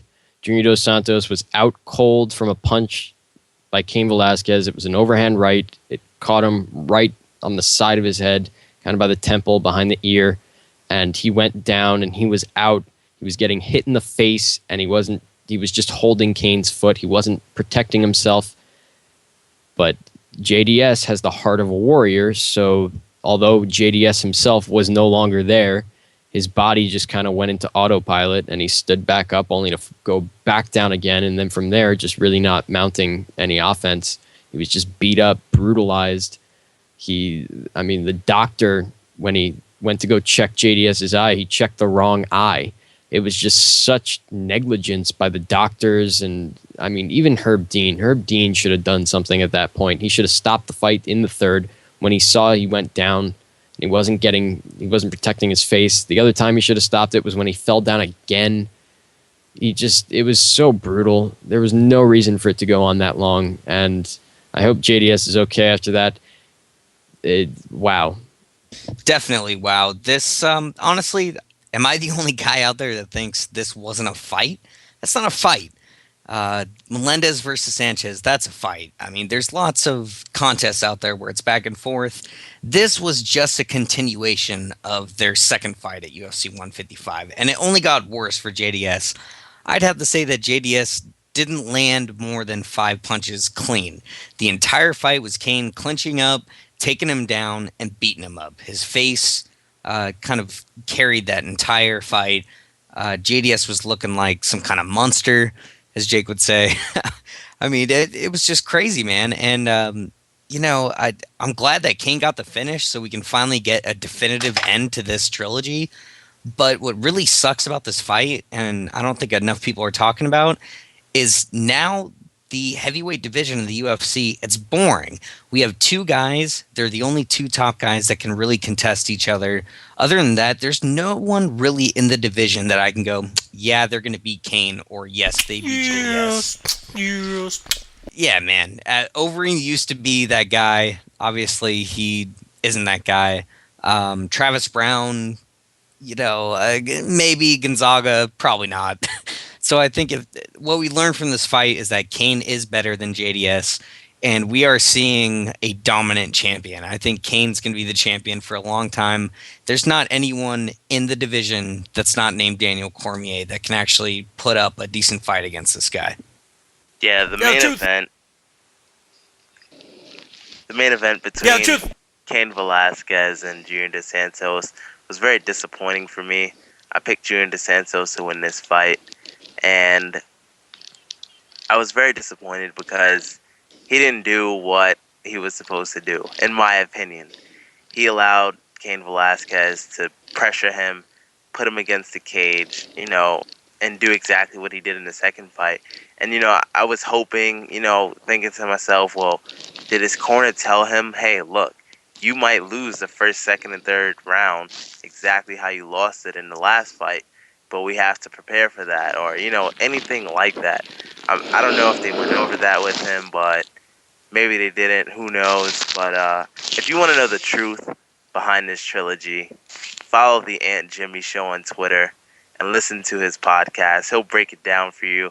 He'll let you know everything you need to know on the truth behind this JDS and Cain Velasquez trilogy. Hashtag. Yeah. You know what I learned from this fight? It's that Kane hits like a girl. What? Word on the street. Junior Dos Santos is a fucking idiot. Those are his exact words, that Kane hits like a girl. And for the second fight in a row, or let's not call it a fight because it was a massacre, Kane played patty cake with Junior Dos Santos' Brazilian face. And after the fight, what else did JDS's face look like than fucking banana pudding? I mean, Jesus Christ. I think JDS is just not mentally as strong as he thinks that he is, because when he took those first couple of shots and started getting wrestle fucked up against the cage, clinch fucked, I mean, it was like he was broken. And from that point on, he would muster enough, power to throw a couple of shots, but, Kane broke him. JDS is, not the, mental, giant that he makes himself out to be. He's not that confident person. He's not a mental midget like John Jones, but he's a good fighter, but he's not the best. He's second best. And Kane is just wrestling is amazing. And I thought this fight was a perfect showcase of Kane's ability, and I don't see any other heavyweight beating Kane. Would I love to see Daniel Cormier fight Kane? Yeah, but that's never going to happen. So, I don't know what's next, but it was great. It was pretty good, and that brings us to the topic of the future of both guys. Before we get to Kane, who does Junior Dos Santos take on? He's fought Kane now 3 times. It'll be a while before they put on the 4th fight. I don't know if it's 5 years like Kane was saying, but maybe, a couple years. I would love to see Junior Dos Santos take on Alistair Overeem. There's some bad blood there, and they're both incredible strikers. What do you guys think? Junior Dos Santos is in a really difficult position because we found out last night, it was cemented that Cain Velasquez is better than he is. We know it for a fact now. We know he can beat him on any given night, and he is just so much better than everyone else. Those two were the clear-cut 1 and 2. It's not often we really get to see number 1 and 2 in the division go at it, and we did. We got to see it 3 times, and 2 of those 3 times were domination by Kane, so it showed even the separation between number 1 and 2. Junior's a clear-cut 2. There's a gap between 2 and 3 there.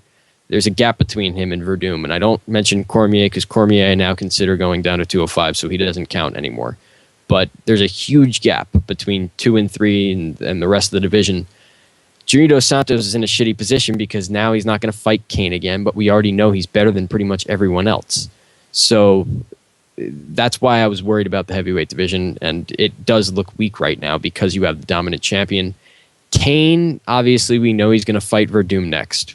Where? We don't know. Is it going to be in Mexico? Maybe. It could be in Mexico in April or May. The only problem with that is if you put the card on in Mexico, it's the first UFC show ever in Mexico, so they haven't tested the market. Their network's only been out for less than a year at that point, or just about a year. So they're really kind of taking a gamble there. They're gambling big time because the whole thing could fail. I think the smart thing to do is bring a Fox Sports 1 show there, bring like the Ultimate Fighter there, bring TUF Mexico and do like the TUF Mexico launch and then like the finale or something like that.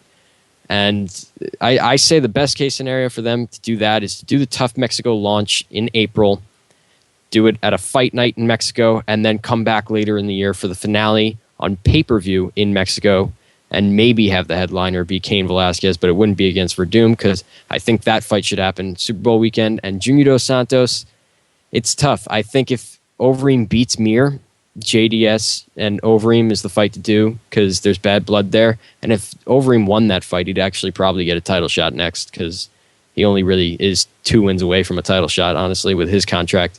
So I think Overeem JDS makes sense. If Overeem loses, then we're in deep shit because he's fought everyone. Maybe a fight with, I don't know, if they want to take a gamble and maybe do the Barnett Brown winner, even though that the winner of that should get a title shot. I just don't know. It's either Overeem or bust at this point. Yeah, man. Great points. Shit, can't really contend with you on that point. You seem to have figured this shit out, you business savvy motherfucker. But I gotta say, man, Travis Brown. Let's say he gets past Josh Barnett. I think Brown Dos Santos is perfect because think of a time where Dos Santos has faced a guy where he's been outmatched when it comes to physicality. Travis Brown is bigger than Dos Santos. He's taller. He's like 6'7". He's got a comparable reach. The dude's big. I would love to see Travis Brown. He's really athletic, and I think Dos Santos would have his hands full with Travis Brown. So I'd like that fight a lot. So Travis Brown, he beats Josh Barnett. I'd love to see that fight squared up. Number 1 contender against Kane. Yeah, I'd actually like to see Junior Dos Santos fight Alistair Overeem. I think that's the best fight at this point, after Alistair knocks out Frank Mir and Frank Mir cuts or gets retired. Yeah, I'd like to see Junior Dos Santos versus Alistair Overeem. Officer Allen? I don't know. I don't really know who JDS is going to fight next because it's really confusing. The guy, he's like y'all said, he's a clear-cut number 2 guy. You can't throw him in there against somebody. I don't know. It's confusing to me because I really don't know what to do with him. It's that, crazy. And my final question, who will Cain Velasquez fight in 2014? My predictions are Fabricio Verdum, Josh Barnett, and Stipe Miocic. What do you guys think? I think he ends up fighting. He's going to fight Verdum. I think he ends up fighting Josh Barnett. And then from there, it's difficult to tell. I think there's going to kind of like be a 4-man tournament if they go ahead with Stipe Miocic versus Gabriel Gonzaga, and we end up seeing those two against the winner of Hunt versus Bigfoot. I still believe in Mark Hunt. I still think Mark Hunt could get it done. Maybe we see Cain Velasquez versus Mark Hunt at the end of the year. Definitely Verdum, and I have to say Barnett. Verdum, Barnett are lined up for Cain in 2014. For Cain Velasquez in 2014, I see him fighting Alistair Overeem. I see him fighting Junior Dos Santos, and also even John Jones. Wow. Those are bold moves. I don't think the UFC makes the Junior fight or the Jones fight. I don't think Jones wants anything to do at 265 after the Gustafsson fight. Alan? The only fight that I really, really want to see is, Kane to fight Barnett. I want to see Travis Brown beat Barnett, but I would love for them to build old school versus new school, Kane versus Barnett. I think that fight sells really well, and I think that it is a really good fight. I think Barnett's one of those guys that, he's built to take on a smothering wrestling style guy, and I think that no matter how tired he got, that he would hang in there, and I think he also hits hard enough. Besides having, the wrestling, but, he also hits hard enough that he can hang in there with Kane. So I definitely think that's a really cool, interesting fight to see. If Travis Brown wins, maybe he wins 2 fights and he could be in that position, and that would be a really crazy fight because there's a big size differential. There's 6 inches between Kane and Travis Brown. So that would, also be really crazy. Yeah, and it's funny how all of us kind of assume that Kane will be Velasquez. I've said 1,000,001 times now, Kane beats any man on earth, but Fabricio Verdum is this interesting stylistic matchup.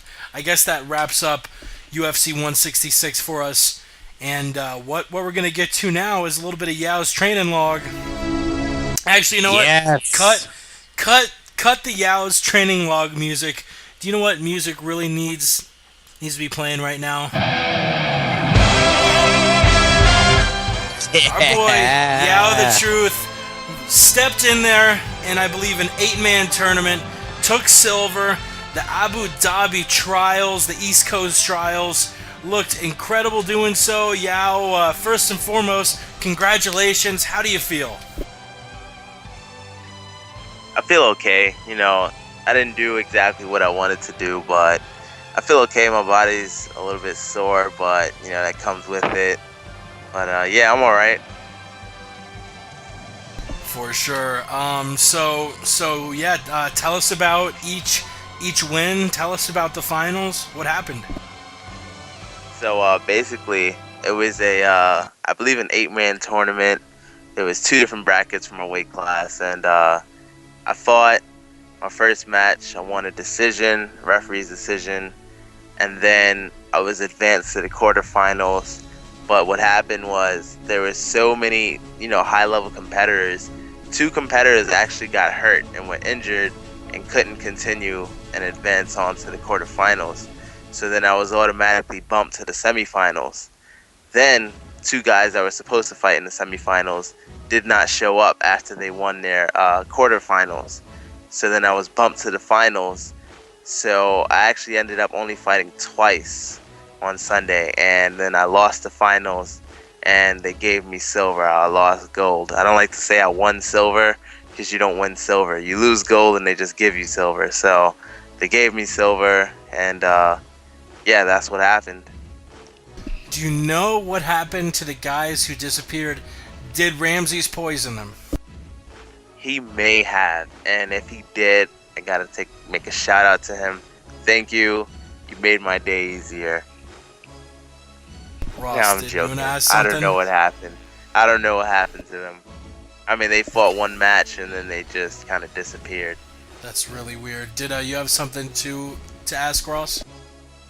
Yeah, I wanted to know exactly the results of each. Well, you only had 2 matches, but I want to know the results of both matches. I know you said that you won your first match by decision. That's what Jake said.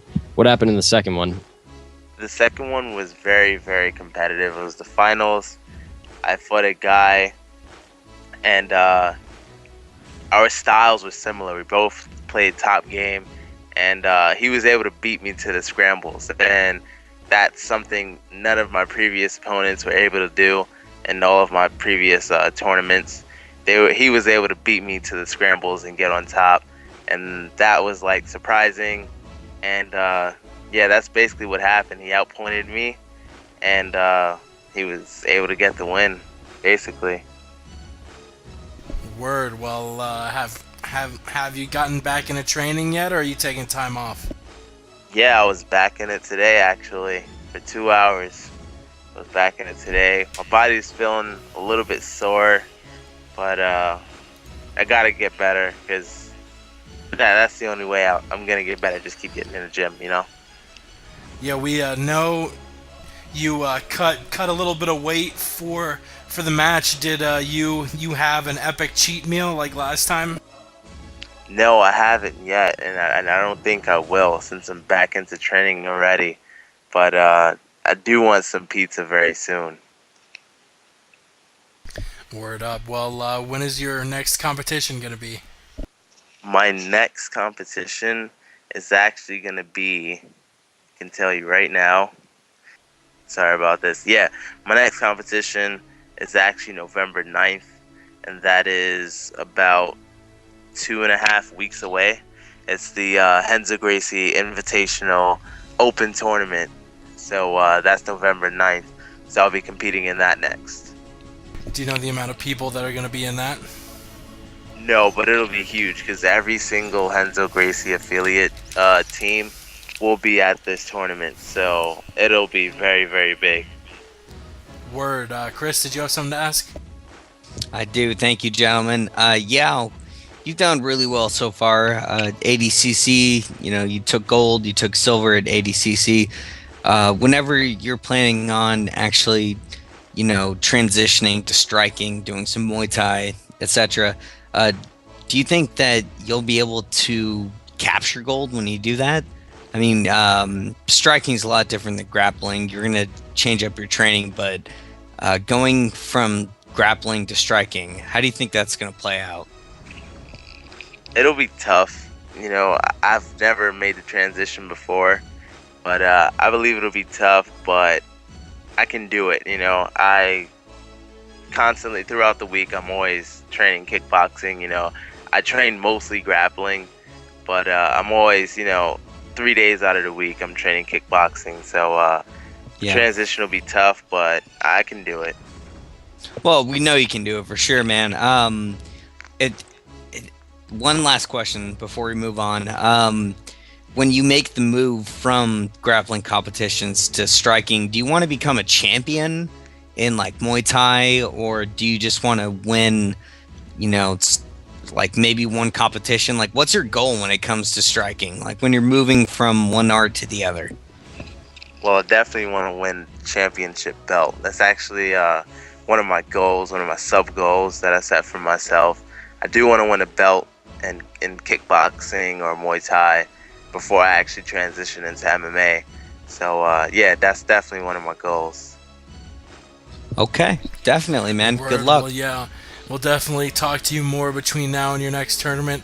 Good luck there, and let us hit up the news while I look for it on iTunes and stall. There it is.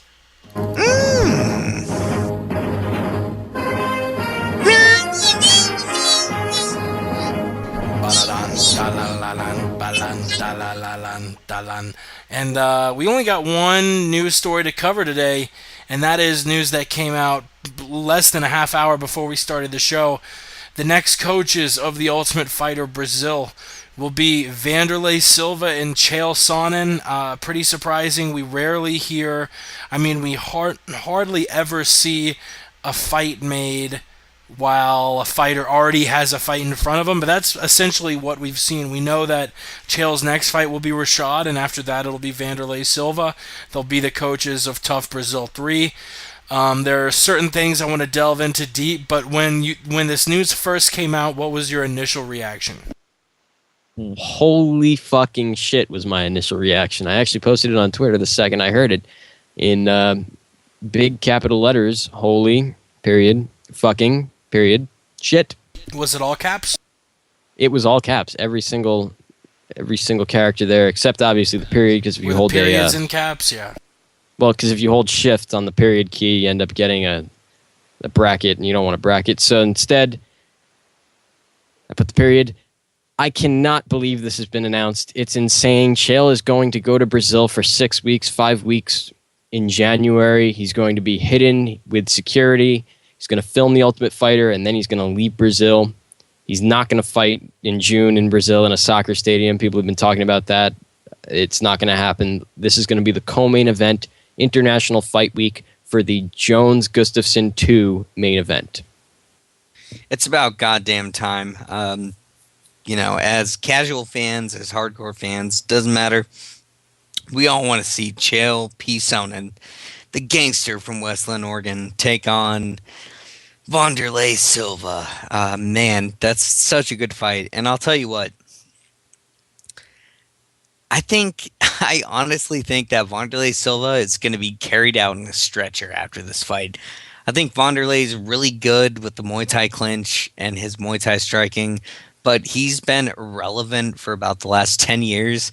I think Chael's going to drag him into deep waters, and he's going to take him down to the ground and beat him up. And I think we're going to, for the first time ever, see Wanderlei Silva tap out to rabbit punching. We're going to see Chael hitting him in the face and Wanderlei going, "No, Chael, please don't punch me.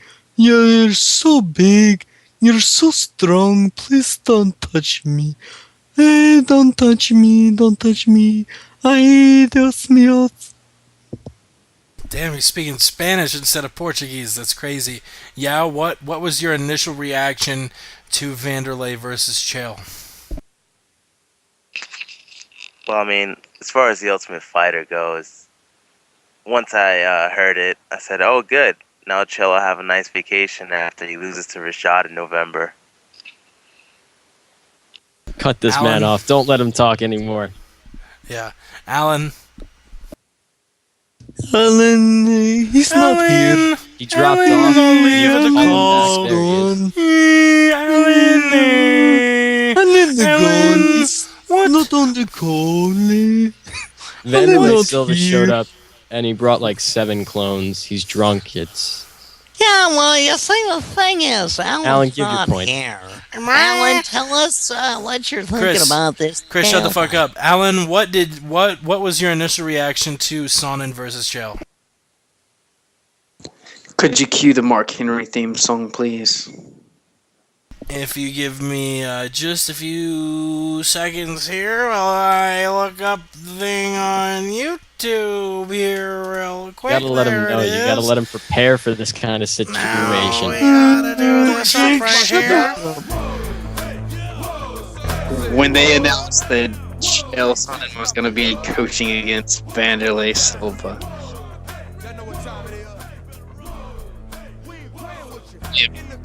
Yeah, Alan. Only a few words could be brought to my mind. What would those words be?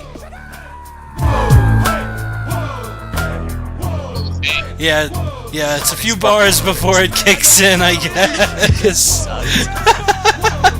Alan, this was a horrible bit. I hate you forever. I want my money back. Hey, play up the music where the quote that I'm gonna say doesn't hit until a minute in.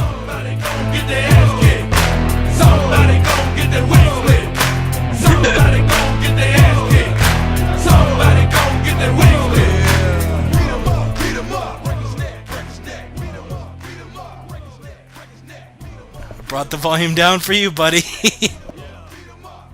Just like all those things that were beat him up, break his neck, somebody's gonna get their ass kicked. Wanderlei Silva, you'll find out next year, 2014, the year of Chael. We will see. Ross, you brought up an interesting point. The real thing people are scratching their heads about, Chael in Brazil, is he gonna die?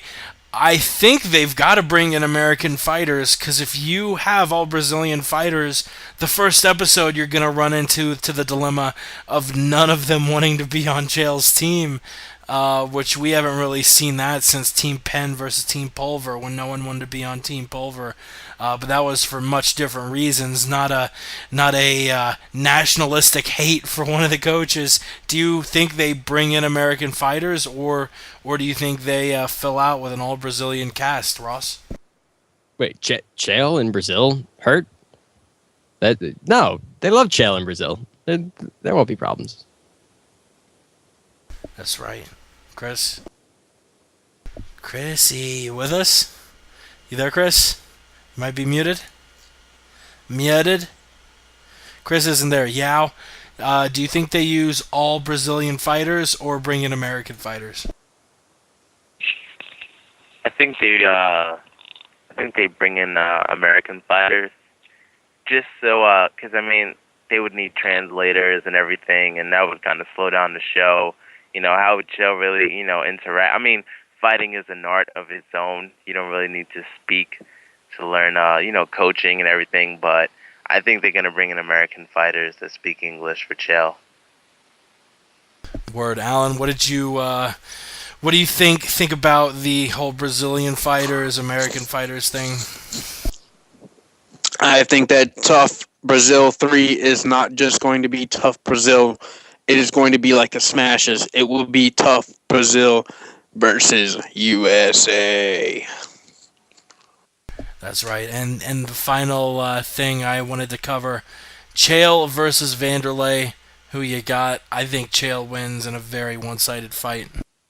Chael Sonnen is going to go out there, throw Wanderlei Silva to the ground, and punch him in the face for 15 to 25 minutes, depending on the regulation time of the bout, or until he gives up.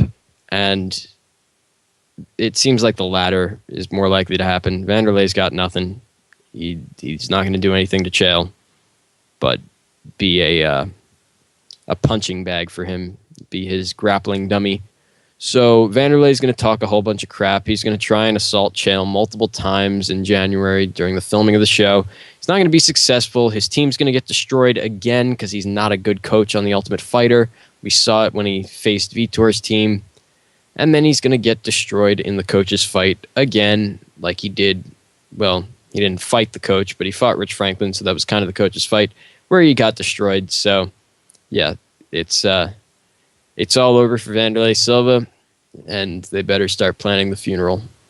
And it's also all over for Rashad Evans. Chael Sonnen is not only going to go out and destroy Rashad Evans, but after he destroys Rashad Evans, he already has his next fight lined up and a television deal to do a television reality show. That, my friends, is gangster shit. Yeah. Yeah, Chael Sonnen should take care of Wanderlei Silva, fairly easily.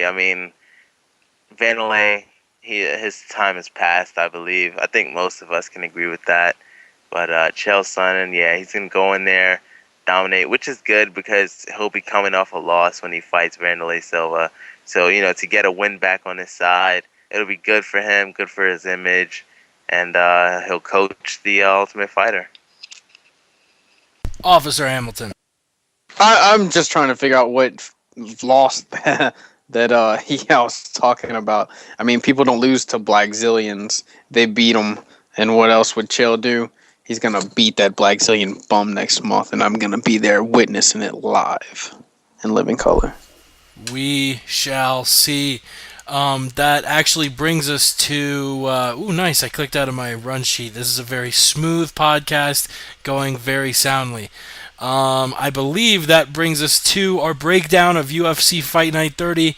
The Jew already brought it to you, so instead we're going to bring you the stat of the day. Let us do that right now. God damn, is the volume really turned down? I apologize for being so disjointed tonight, folks.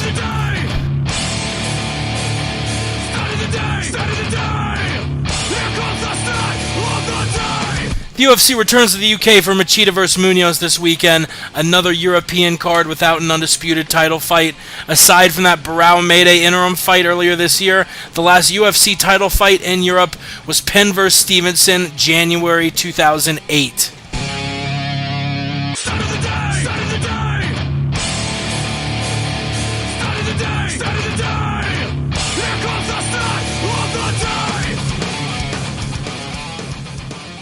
That is the stat of the day. Shout out to the Dan Patrick Show, Jamie Josta, and Patrick Seaton O'Connor for that little ditty. First and foremost, I do want to remind everyone that this fight is going to be in Manchester, England. Sorry, I blanked on the city that it was going to be in. It's going to be in Manchester, England, which means come Saturday, it's going to be very earlier in the day for us. The first fight is at 12:15 p.m. Eastern. That's 9:15 a.m. for everyone out on the West Coast. The main card starts at 3 p.m. Eastern, noon Pacific on Fox Sports 2, just so everyone remembers. Basically starts at noon Eastern, and the main card kicks off around noon Pacific. It makes up the time zones there on you. And I will cover, we really went deep into UFC 166, so I only want to talk about the top 3 fights, but the other fights that will be going on: Brad Scott versus Michael Kuiper at the middleweights, Jimmy Hetz and Robert Whiteford at featherweights, another featherweight bout between Andy Ogle and Cole Miller, a women's bantamweight fight between Rosie Sexton and Jessica Andrade, a middleweight fight between Luke Barnett, Team Darkside, and Andrew Craig, a lightweight match between Al Iaquinta, an up-and-coming Sarah Longo guy, against Peter Hallman. And then on the main card, we got Phil Harris and John Lineker at 125, Alessio Sakara and Nicholas Musaki at 185, and Stormin Norman Park versus John Tuck at 155. The first fight I want to talk about, it's a 205-pound matchup between Jimmy Manuwa and Ryan Jimmo. I am really leaning toward Jimmy Manuwa here, but I think people don't give Jimmo enough credit. Ross, is this going to be the one-sided fight on Manuwa's favor that everyone's expecting it to be? You know, if Ryan Jimmo comes in looking like he has in his last 2 fights and not finding the success that he found in his first UFC fight, he's going to be competitive for about 2 minutes, and then Jimmy Manuwa is going to do what Jimmy Manuwa does and absolutely brutalize him. I think that's what we see. I think Jimmy Manuwa wins this fight. I think he brings it to him. The only thing that kind of sticks out here is Jimmy Manuwa hasn't fought since February, and that same night Ryan Jimmo fought and lost, but then he rebounded with a win over Igor Pekrajic back in June at UFC 161. So that could be the difference maker here. And Jimmo obviously is a very good technical striker, but he doesn't really finish, more so kind of play it safe. But, I mean, his first 2 UFC fights, he went for the finish. He got the finish in 7 seconds in his first one. Second one, he almost finished in like 30 seconds against James DeHuna, but then ultimately lost the decision. I actually thought that fight was a draw. But anyway, I think Manuwa gets it done. Yeah, the truth! For this fight, I have to go with Ryan Jimmo. Ryan Jimmo is a very good fighter. He understands range, kickboxing, when to strike, all that good stuff. And he is a Blackzilian trained down in South Florida. You know, his striking coach, Henry Hoof, very good striking coach. And I'm looking for him to come into this fight and win impressively. What you think about this fight, Officer Allen? Ryan Jimmo with the first round knockout. He needs it. It's going to happen. And we will see. Let's move to the co-main event. Englishman Ross Pearson taking on Melvin Gillard at lightweight. We hear his name often. Our boy Yao is a big fan. Ross, what do you think about Pearson versus Gillard? I'm glad you asked. Al Iaquinta, he is a killer. And when he takes on Peter Hallman, it's going to be a beautiful fight. He's coming off of his big win over Ryan Couture back at UFC 164. I cannot wait to see him step back into that cage. The man's going to... He's so good. He's so young. He's so talented. He's going to rise up to the occasion. He's going to go on a huge streak. He'll be a top contender within the next 2 years. I think he gets it done. I think he knocks out Peter Hallman. He's got great boxing, great jiu-jitsu. He's been working with Ray Longo a lot, Chris Weidman, all the guys at Sarah Longo. He's been working with Matt Serra, so his jiu-jitsu's intact. His wrestling's really good. He's an overall good athlete. So yeah, Al Iaquinta. That was your question, right? Al Iaquinta? Yes.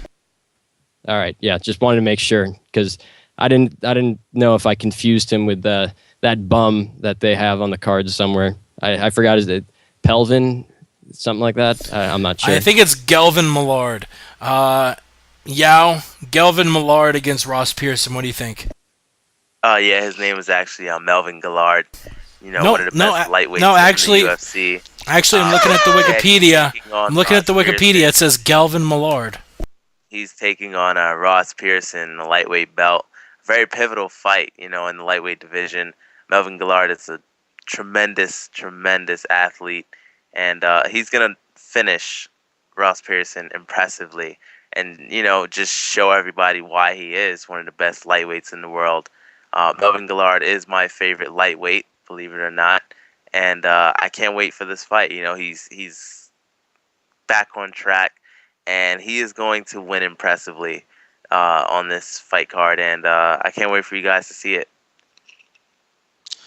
All right, ladies and gentlemen, boys and girls, welcome to the circus known as Melvin Gillard gets knocked the fuck out. That's what's going to happen. We all know what Melvin does best, and that's get KO'd, and you're going to see it. You will see it, and that brings us to our main event. Lyoto the Dragon Machida taking on Mark Munoz. I like both guys a lot. I'm going to be rooting for Mark as I'm trying to lose a few LBs myself. But Lyoto Machida, he is a lot to handle at 205. If he really can make this move down to 185 well, he'll be fighting for a title soon, and he might be the best middleweight in the world. Like, I mean, he really may be. There are a lot of motherfuckers. Vitor, Jacare, Anderson, and obviously your champion Chris Weidman, just to name a few. But Lyoto Machida at middleweight is a scary proposition, one that in my eyes makes middleweight now one of the stronger divisions in the UFC. I mean, think of that top five. Weidman, Anderson Silva, Vitor Belfort, Jacare Souza, Lyoto Machida. Is there a better top five in any division? I don't know. I honestly haven't looked at it, but that is a scary top five, and I think Lyoto takes it, even though I think Mark is a skilled top 10 middleweight. Ross, what do you see going down in this fight? Al Iaquinta, we mentioned him. Did I bring him up at all? Anyway, the main event, I think this is interesting to me. Normally on any given day, I pick Lyoto Machida, hands down, no question. But the fact of the matter is, these two have been training together for their entire training camp. They train at the Gracie Academy in Torrance, California. They're on the mats. They're still on the mats together at this time. They're not training exactly with each other, but they use the same mat, and they're training their jiu-jitsu together, training their game together. Hero and Gracie will be in the corner of Lyoto Machida. I'm sorry, I mistake that. Hero and Gracie will be in the corner of Mark Munoz. Henner Gracie will be in the corner of Lyoto Machida. You have the Gracie brothers involved in this fight. That's a huge thing. It's kind of a throwback to UFC 1 here. And it's interesting because Mark Munoz was at one point Lyoto Machida's wrestling coach at Black House. So the fact that he was his wrestling coach means he knows about his wrestling game. He's taught him wrestling, so obviously he knows all the ins and outs of Lyoto's wrestling. So that to me makes it a much more interesting fight. On the flip side, since they have been training together, it goes both ways. Machida has seen the game of Mark Munoz and his jiu-jitsu game and his power. So it's going to be very interesting to see whether or not Mark Munoz can get this fight to the ground and land those devastating shots on Machida, because Machida was knocked out by Shogun. We've seen it before. He can get hit, and if you can connect on him flush, you can really put him in a world of trouble. And with Mark Munoz's power, he could definitely knock him out on the ground, I think. He can hit him with a Donkey Kong punch and just put his lights out. Big hammer fist. So it's going to be very interesting to see. On the flip side, Machida can keep this standing. Same thing as the Ryan Bader fight and just knock him out cold when he's trying to come in and just counter him with like a cross or something. So it'll be very interesting. I think Machida ends up the winner, but I would not be surprised if Mark Munoz pulls off the upset. Yeah, for the main event between Lyoto Machida and Mark Munoz, I mean, look, they're going to go into the octagon and they're going to fight. All this stuff about training and wrestling and coaches and jiu-jitsu and Gracie and all this stuff, that's all crap. It's going to go away once they get into the octagon and fight. That's it. I'm going to go out there and let everybody know that I'm picking Mark Munoz. I think one of the keys to beating Lyoto Machida is guys being able to get their hands on Machida and keep their hands on him not being able to slip the takedowns and the clinches. And I think Mark Munoz has enough speed and has plenty of strength, especially at 185, to be able to get a hold of Machida and keep him within his grasp and clinch him and possibly be able to take him down. And we all know what Mark does with his hands. I don't think Mark's going to rush in there. I think he's going to play it smart. And I see Mark Munoz winning this fight. It looks like that about does it. We covered UFC 166. We covered Wanderlei versus Sonnen as the new TUF coaches. And we covered this upcoming UFC Fight Night 30 card. Remember, it starts early. Thank you so much for tuning in. Chris dropped off the call if you couldn't tell. Don't forget to follow him on Twitter at C. Lowenstein. Our boy Ramsey's on Twitter at the Aunt Jimmy Show. All of our friends are our friends at MMA Mental. We're doing a roundtable tomorrow with them. Going to be breaking down the fights. We'll pass it around one last time. Ross, where do we find you? Listen, people, if you want to find the Jew, ladies and gentlemen, on Twitters, on the internet, anywhere, you go to my Twitter account. You go into that search bar. You look me up. Best Jew in the business, at Ross Finkelstein. E before the L. I'm bringing you the final round this Wednesday night. I'm doing big things. I'm doing Jew shit. I'm making posters. I'm making magic. I'm making money. I'm bringing the Jew to you, at Ross Finkelstein. E before the L. Yeah, the truth. What about you? Yes, ladies and gentlemen, you can follow me on Twitter at Yao_the truth. YAO_the truth. That's all. Alan? You can find me on Twitter and Instagram, Westland Eagle AH. Kaboom. Kaboom. Don't forget to follow us at the MMA Podcast. Visit the MMApodcast.com. Listen to the show every Monday night. Follow us on iTunes and YouTube if you missed the live show. Thanks so much for tuning in. We'll see you tomorrow for the roundtable. Next week with the MMA Podcast. Until then, we love the shit out of you and appreciate the support.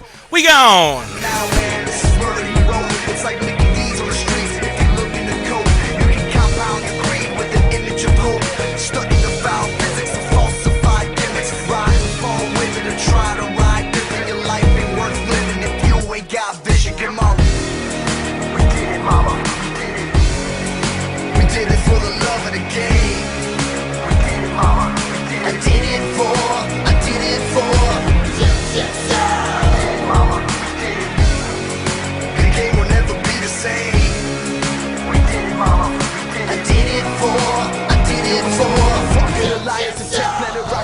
Science, silencing all these idiots caught up in all their ignorance. Two clans fighting under the same banner. We all got love for this ground game.